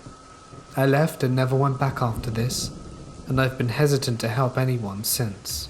It's 10 or so at night, and I'm heading to my partner's parents' house, about 30 minutes away from my own. I get about 2 blocks away before remembering I need gas. I'm not too fond of the idea of stopping at a gas station near my apartment at the time, because it was quite late, but I wasn't going to make it all the way out into the suburbs without it. So I pull into one of the not-so-great parts of the neighborhood, but it was brightly lit, and there were a lot of people walking by, so I try not to think too much of it. I get my gas, and go to grab a few snacks. When I come back out, a tall man in a dark coat and a brown beanie started casually chatting to me. I couldn't tell if he was 25 or 40. His voice was so low I could barely make out what he was saying. Something about being a music producer and working on a new project. He seemed friendly enough, while maybe a little erratic, so I let him ramble for a few minutes before politely telling him I needed to get going. He tells me his name is Mac. I unlock my door and get in, and this guy gets in the passenger seat with me. At this point, he is no longer a friendly, chatty stranger. I'm terrified. His demeanor hasn't changed though, and he's acting like it's the most normal thing in the world. While I've had more than my fair share of encounters with creeps, nothing like this has ever happened to me. I don't scream, I don't tell him to piss off. I sit there in fear of what he's gonna do if I resist it. I need money for my son, he says. He's in the hospital with a gunshot wound. His mom's waiting for me. I know this story is a complete and utter farce, but I just want him out my car. I give him what little I have in my wallet and tell him I need him to get going. Can you drive me to my friend's house? It's right up the road. What? Isn't he supposed to be going to the hospital for his son? I try to decline as politely as possible and tell him my boyfriend is waiting for me, and this opens the floodgates to a bunch of personal questions about my life, what my boyfriend and I are going to do when I get there, and extremely gross, unsolicited comments about my body.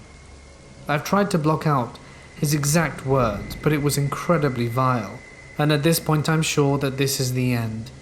I'm trapped in my own car. The gas station parking lot is empty, and I can't call the police, and even if I could, would it be a bad idea? I wish I could tell you I had some genius idea that helped me to get out of this, but I didn't. I'm panicked and frozen, and finally agree to take him to where he supposedly wanted to go. He has me drive around this neighborhood, winding through dark side streets with a lot of seemingly abandoned houses for what seems like forever. He finally had me stop in a parking lot of a beauty salon where his friend supposedly works, and is going to get a ride with her to the hospital. The parking lot is on a very busy street and brightly lit. If he were gonna end me, he picked a terrible place to do it. He was all over the place and speaking rapidly. Little details of his story kept changing consistently, as he's clearly high as a kite and probably mentally unstable too. All the while he continues to act like we were lifelong friends, and nothing about this entire situation was remotely terrifying. He keeps telling me he would give anything to trade places with my boyfriend. Ugh, gross. And I gently keep reminding him I need to be leaving, and he keeps telling me to stay because this friend will give me money and pay me back for helping his son out. I wonder why she couldn't just have given him the money directly if that were the case. I ask him what's taking his friend so long, and he says he doesn't know, and asks if he can use my phone to call. I say no. Maybe this was all an elaborate ploy to steal my phone and take off. I'm still thinking he could end me though, so I reluctantly hand the phone over, although I should have dialed the number for him, and he's taking a long time to dial while I'm looking away. And then all of a sudden, he's looking up, and then before I know it, he's looking up the adult section of the internet, and has taken out his member there and then. I wish I had a way to prove this, and I know it sounds ridiculous, but it's true. At this point, the image is burned into my mind. Should have seen that one coming, I guess. I lose my cool and tell him to get out and that I'm done. What do you think he does? He starts crying, wailing about how hot I am, and he hates to think about me with another man, and how I turned him on so much. I'm staring at him in disbelief like, okay, but you need to get out now. He straightens up with a big smile on his face and goes, I'm just messing with you. I wouldn't cry like that. Are you sure you don't want to take me to a completely different location? Yes, I'm sure. I told him my boyfriend was probably worried about me, as I'd had to have been there an hour ago at this point, and somehow that got his attention, and he left. I drove to my partner's house shaking. He and I had just started dating at this point, and I didn't want him to think I was stupid or something, so I nonchalantly told him I was dealing with a creep at the gas station, and it took me a little while. Much later, I told him the real story, and he was appropriately horrified. I wish I could say it stopped there, but I started getting calls from all kinds of local numbers for the next few weeks. Only one voicemail was left, and it was just a lot of breathing and very faint words I couldn't make out. I'm creeped out by this, but tried to dismiss it as paranoia. One time, I actually answered. Hey, it's Mac. I have your money. I felt like I needed to throw up. I don't need it, leave me alone. I hang up as he starts rambling about how beautiful I am, and all this other stuff. How he can't wait to see me again. I block every strange number that's been calling me, and the calls stop. I can't imagine how he got it. My only thought was that when he opened my phone to call his friend, he looked at my contacts where my own number was displayed at the top. You may never wonder why I never called the cops. My city is extremely well known for its police using excessive force, especially in the downtown area. People regularly lose their lives by the police here, and I've personally witnessed someone being beaten up by the cops for quite minor infractions. I'm not intending to make this any kind of political statement or expressing my opinions here, but I genuinely felt like I would have been putting myself in further danger by calling the cops even after this were over. Best case scenario, nothing would have been done, and I would have been chewed out by the cops for being stupid enough to let this man in my car. Worst case, something terrible happens to the guy, and I have to live with that for the rest of my life. I've regretted that since though, because a friend of mine later had an encounter with him as well, on a complete opposite side of the city, and gave her the same story about his son in hospital. She ended up driving him around aimlessly for an hour before screaming at him to get the hell out. So Mac, you're welcome, but let's never meet again. When I was a kid, I spent a lot of time at this house that was the headquarters for a small theatre company that I worked for. There were several stories that people had about seeing various ghostly things there, but one of the ones that kept coming up was a ghost cat that a couple of different people claimed to have seen. Now fast forward to 2 years ago, my girlfriend and I were staying at the house for a few weeks while we were working on a show. She had only become involved at the theatre recently, so I didn't know any of the old stories. There was an actual cat living there at the time, and we always slept with the door closed because we're both allergic. So one night I wake up to get her out of bed, and she's saying something like, "Come on, Persephone, get out of here." Then bend down as if to pick something up, then gasp, then a moment later climb back into bed.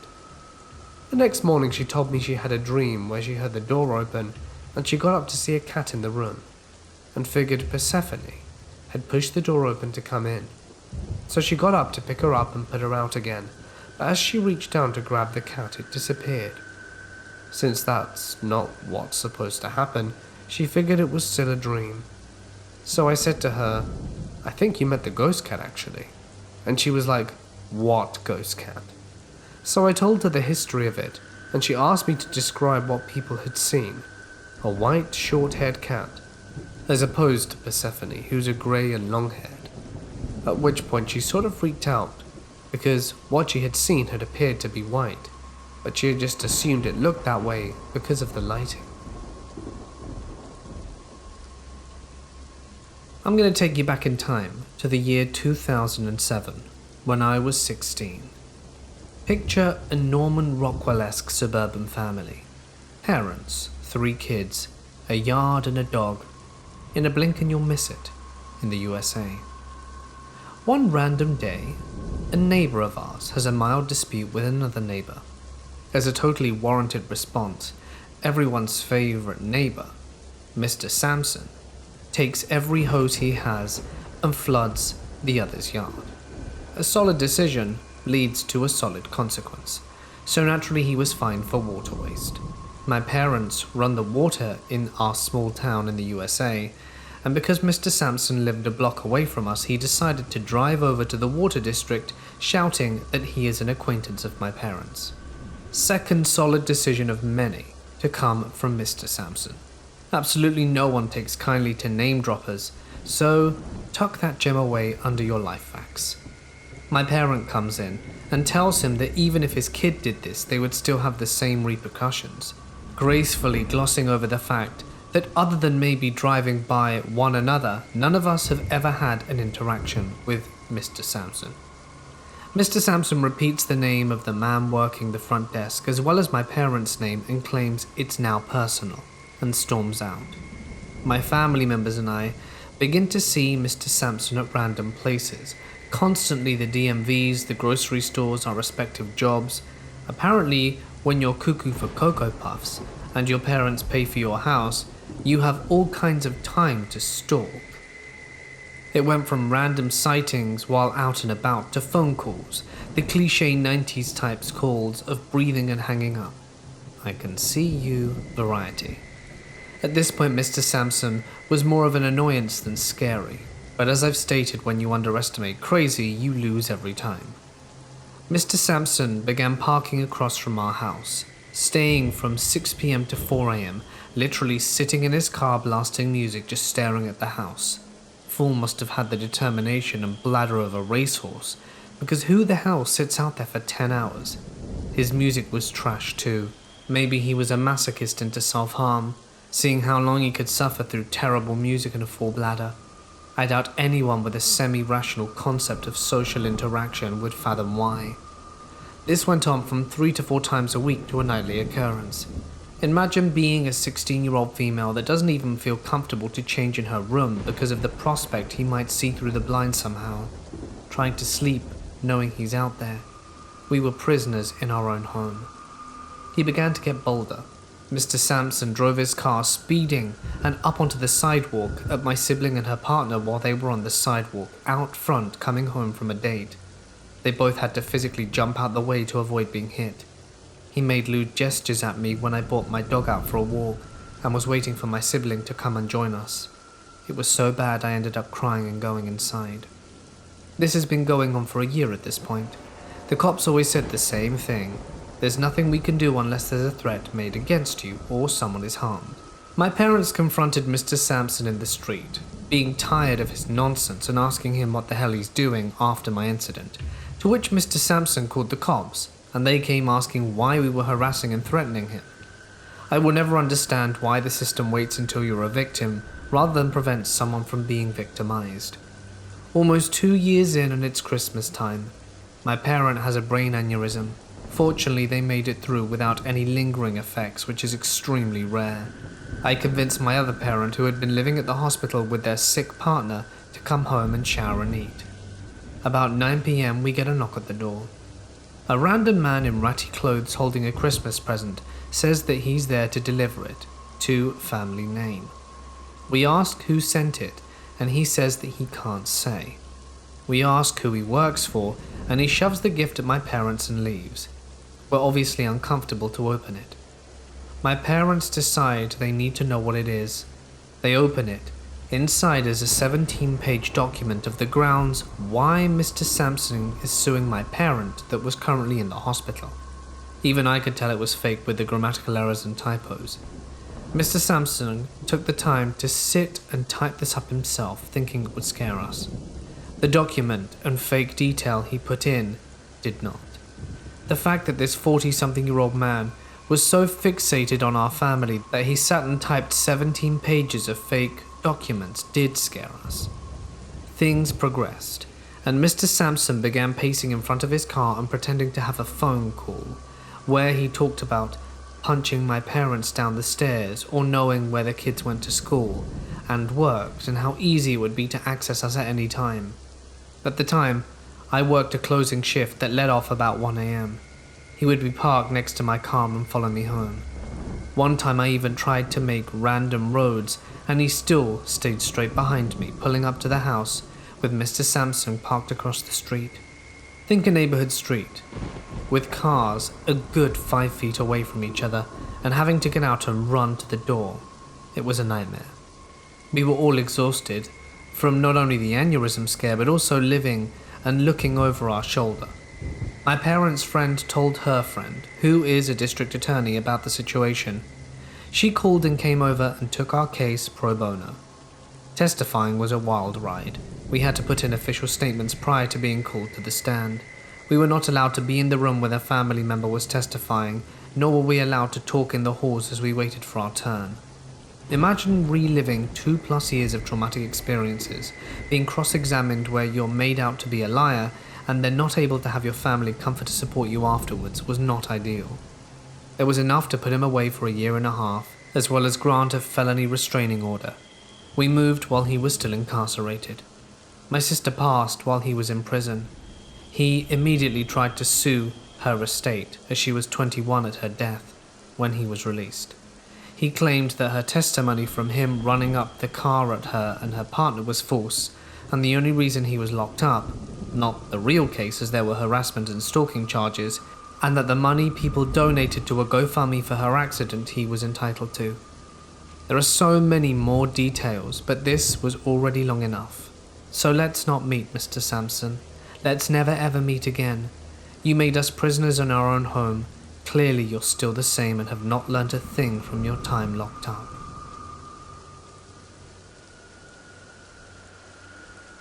A few years ago I worked with a real estate company as an inspector, which basically just meant I briskly walked in and around properties, snapping photos and checking that everything was okay.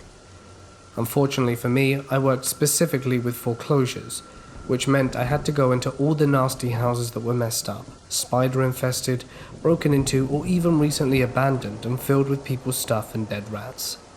On any given day, I could drive as far as 2 hours away from my city to the houses. One day, I went to the country, in my neighboring state, Alabama. It was literally farmland, and I only had enough cell phone service to send a message. I went there for one house and absolutely hated it. It was a very old ranch-style house with a porch wrapping halfway around it and was probably built in the early 1900s. It had 3 or 4 doors leading inside, although I could barely see them when I went in this day because whoever was in charge of keeping the plants in front of the house had abandoned this post for several weeks. The plants had grown so tall that you could barely see or even get onto the porch, and there were various wasps and bees all around. When I arrived, I groaned about the sight. I seriously should have gotten hazard pay for this sort of thing.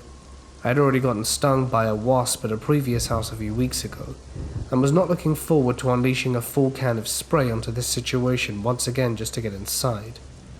This house had no working locks on the doors, so all we had was a padlock on one door, and I had to retrieve the keys from a lockbox that was yet on another door.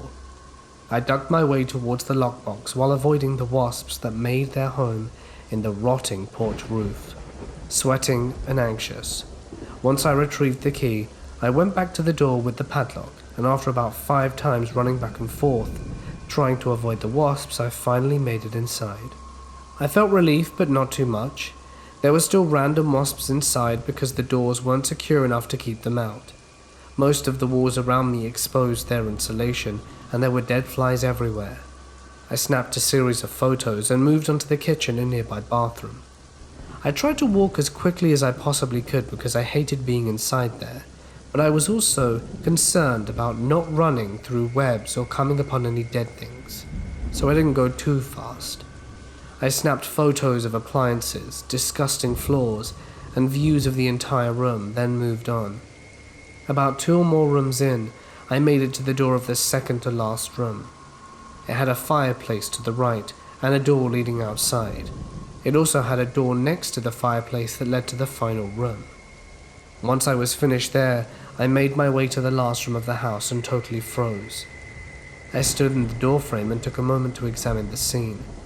In the last room was yet another door to the outside, and it was wide open. But that was only mildly alarming. I'd seen break-ins before, and even though it was alarming, I seldom ran into anyone, especially since it was broad daylight. But there was one thing out there, and it was truly bothering me. It was a backpack, a drink, and food, sitting right next to the door inside the house. I was frozen with fear and anxiety, and quickly thought through what to do. I turned to my right, where I knew a closet was, a closet that held stairs to an attic. I quickly worried about if anyone could possibly be hiding up there. I wasn't entirely quiet this whole time, so I wasn't confident they'd be aware of my presence. In fact, if anyone was there. Then I focused back on the door. I stayed really quiet, hyper-aware of any sounds. I didn't hear anything, so I decided to quickly and quietly leave. I raised my camera and quickly took 2 or 3 photos of the door and the items, then turned and power-walked my way back through the house. I don't remember if I put the key back or not, but I know I definitely didn't care. I just wanted to get the hell out of there. Once I reached outside, I ran to the car, quickly got in, locked the doors, breathed fast and heavy in a cold sweat, goosebumps tingling all over me, and left. All that ran through my mind was fear of what could have happened, and the fact that I was so far from anyone who could have helped, with no way to call the police, and it made me shiver. At any other property, I would have just called the cops to report the break-in, but I couldn't even do that. My boss didn't send me back for a few weeks. When she did, she told me the plant should have been cut by now and everything should be good. I asked if she knew anything about someone who was still there, and she acted like it wasn't a big deal. That annoyed me. She said that they had finally sent someone to fix the door, and that it should be fine, but I was still being sent alone, so it wasn't much comfort. In the end, I never saw any more break-ins on that property, but still hated going there. The first time I went back, I carried a screwdriver with me in one hand the whole time. Ever since, I've always had a heightened fear of intruders or videos with squatters in buildings without people knowing. It sort of gave me a new phobia. Thank God I was lucky enough to not encounter anyone alone.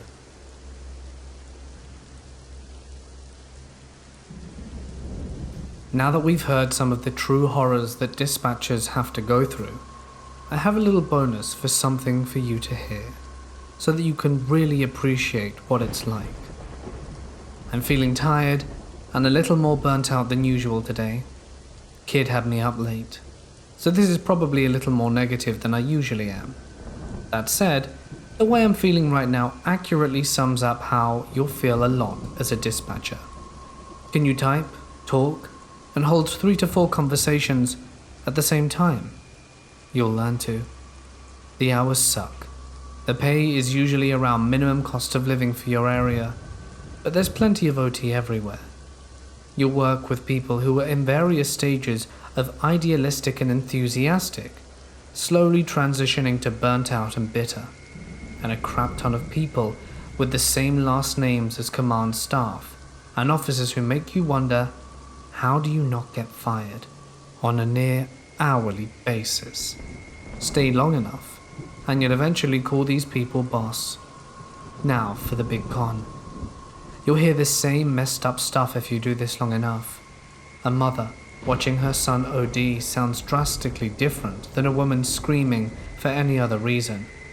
You'll talk to domestic abuse victims. Sometimes they're getting beat. Sometimes you'll know them. Sometimes you may hear people die in a car wreck or burn in a fire. Sometimes people will end their lives while they're on the phone with you. Sometimes you'll hear the fresh reaction of the parents of an infant that stopped breathing in the night. And the most frustrating part is as soon as you disconnect, you get a call from someone upset about a dog barking, or a neighborhood's grass being too high, or a guy not bothering anyone but looking suspicious. And you'll have to treat each caller exactly as professionally as the last. Then after all that, you'll take all the attitude of young cops who think you're a secretary and clueless member of the public, who really have no idea how hard your job is, and yet assume you're somehow lesser for doing it. That's the male side.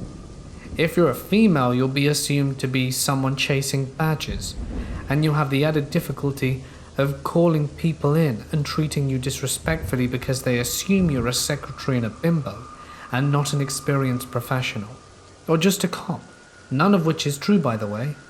We have female officers working light duty here, or just not a cop, none of which is true, by the way, as we have female officers working light duty here, and as well as career dispatchers who just happen to have breasts, and sometimes they're 10 times the dispatchers of their male counterparts. But there are some pros, because if that's the way I feel about it, then why stay? Well, in spite of it all, you do it to help people when they really need it. That's a good feeling. You are sometimes the vital link that leads to taking a bad person off the streets, or getting help for a vulnerable person before someone victimizes them or they hurt themselves. Occasionally you'll meet an older officer who says, "I can't do your job." And you know what? That means a lot. There's also the fact that if you do it, it's a permanent job and there's security for as long as you want it. It's transferable, and with my experience at this point, I'm confident I could move anywhere in the country and find a job that will pay the bills. If only just whenever I want. Typically, emergency response and public safety is resistant to change. That can be a con, but it also means pensions are commonplace and benefits tend to be pretty good. You've also got to consider that you might hear an officer dying while on your radio. Every other call I mentioned pales in comparison. You'll never forget it, and you'll always wonder what you could have done differently, if anything, to change the outcome. Ask yourself if you're the type to be able to handle it and still return home with your family and be present with them. This really isn't for everyone, but if you decide to become a dispatcher, best of luck to you. Don't be afraid to ask questions, and remember to ask to be treated fairly and with respect.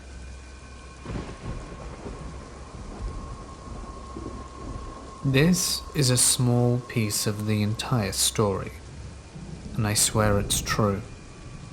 I woke up one night and checked my phone to see if my son had texted me goodnight. He has done this every day for years. I looked over and noted that it was 2:20 a.m. I put my phone away and stared up at the ceiling, lying on my back, waiting for sleep. My wife was beside me, spooning my side, with her back to the only window in the room, which was about 20 feet from her, to my right. About 10 feet to my left was a walk-in closet and bathroom. Both doors were closed. Behind my head was the headboard and outside wall. My feet extended out towards our other bathroom wall. Our bedroom door was closed as usual, and our only window, which opens to the parking lot 3 floors below, was mostly blocked with a blackout shade and decorative curtains. A small amount of light from a street light just outside crept into the room and gave the black shade an almost vague orange glow. As I stared up at the ceiling attempting to fall asleep, I noticed that the air in the room felt thick, like static on a TV, and I could see tiny bits of light flickering all over my peripheral. There seemed to be a noise in the background like TV static, and I assumed it was my imagination, but I began to feel very, very scared. I attempted to close my eyes, but the scary feeling turned into a danger feeling. I turned to my right to wake up my wife, as she usually comforts me when I have issues of this kind, when I noticed a large figure standing in front of the window, partially behind the curtain, and my fight or flight instantly kicked in. I felt imminent danger, but at the same time, it didn't feel possible. So I closed my eyes tightly and reopened them. The figure immediately took a sidestep to its left, and now I could see the whole thing in its entirety. It was big and dark, possibly shiny. It was very tall, had long arms, and I swear it had horns. It was totally silent. The static shh sound was all that I could hear. I knew it wasn't possible, but I was in total panic. My body was telling me to run. I blinked. It had moved closer. I began shaking my wife and screaming her name over and over, and each time I looked up at the thing, it was closer than before. I couldn't understand why she wouldn't wake up.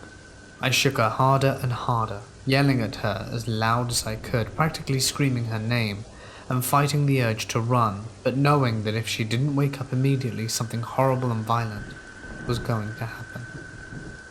The last time I looked up, it was towering over us only a few steps away, and I couldn't catch my breath. And then she was holding me, and her bedside lamp was on, and everything was totally quiet. She told me I had been screaming in my sleep, screaming loudly like she'd never heard before. She says that she couldn't wake me, that I just screamed and tried to fight her off. I was almost crying. That was one of the worst events I'd ever had, and it absolutely terrified me. I know most of you are going to say it was a dream or sleep paralysis or perhaps a night terror, but to me it was real. It occurred at a time in my life where strange and unexplained things were happening to me frequently. Long story short, over a 6-year-ish period in my life, something was trying to make me end my own life. Something was slowly affecting every aspect of my life, playing the long game. During this time I had regular paranormal experiences. I lost my high-paying career, lost my house, both my cars, nearly all my possessions, and became estranged from my son, my parents, and all my loved ones.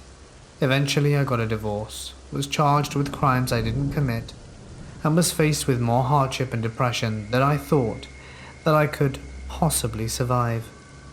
This is not a story of how I found Jesus, although I have always been a Christian, but I do believe this could have been demonic.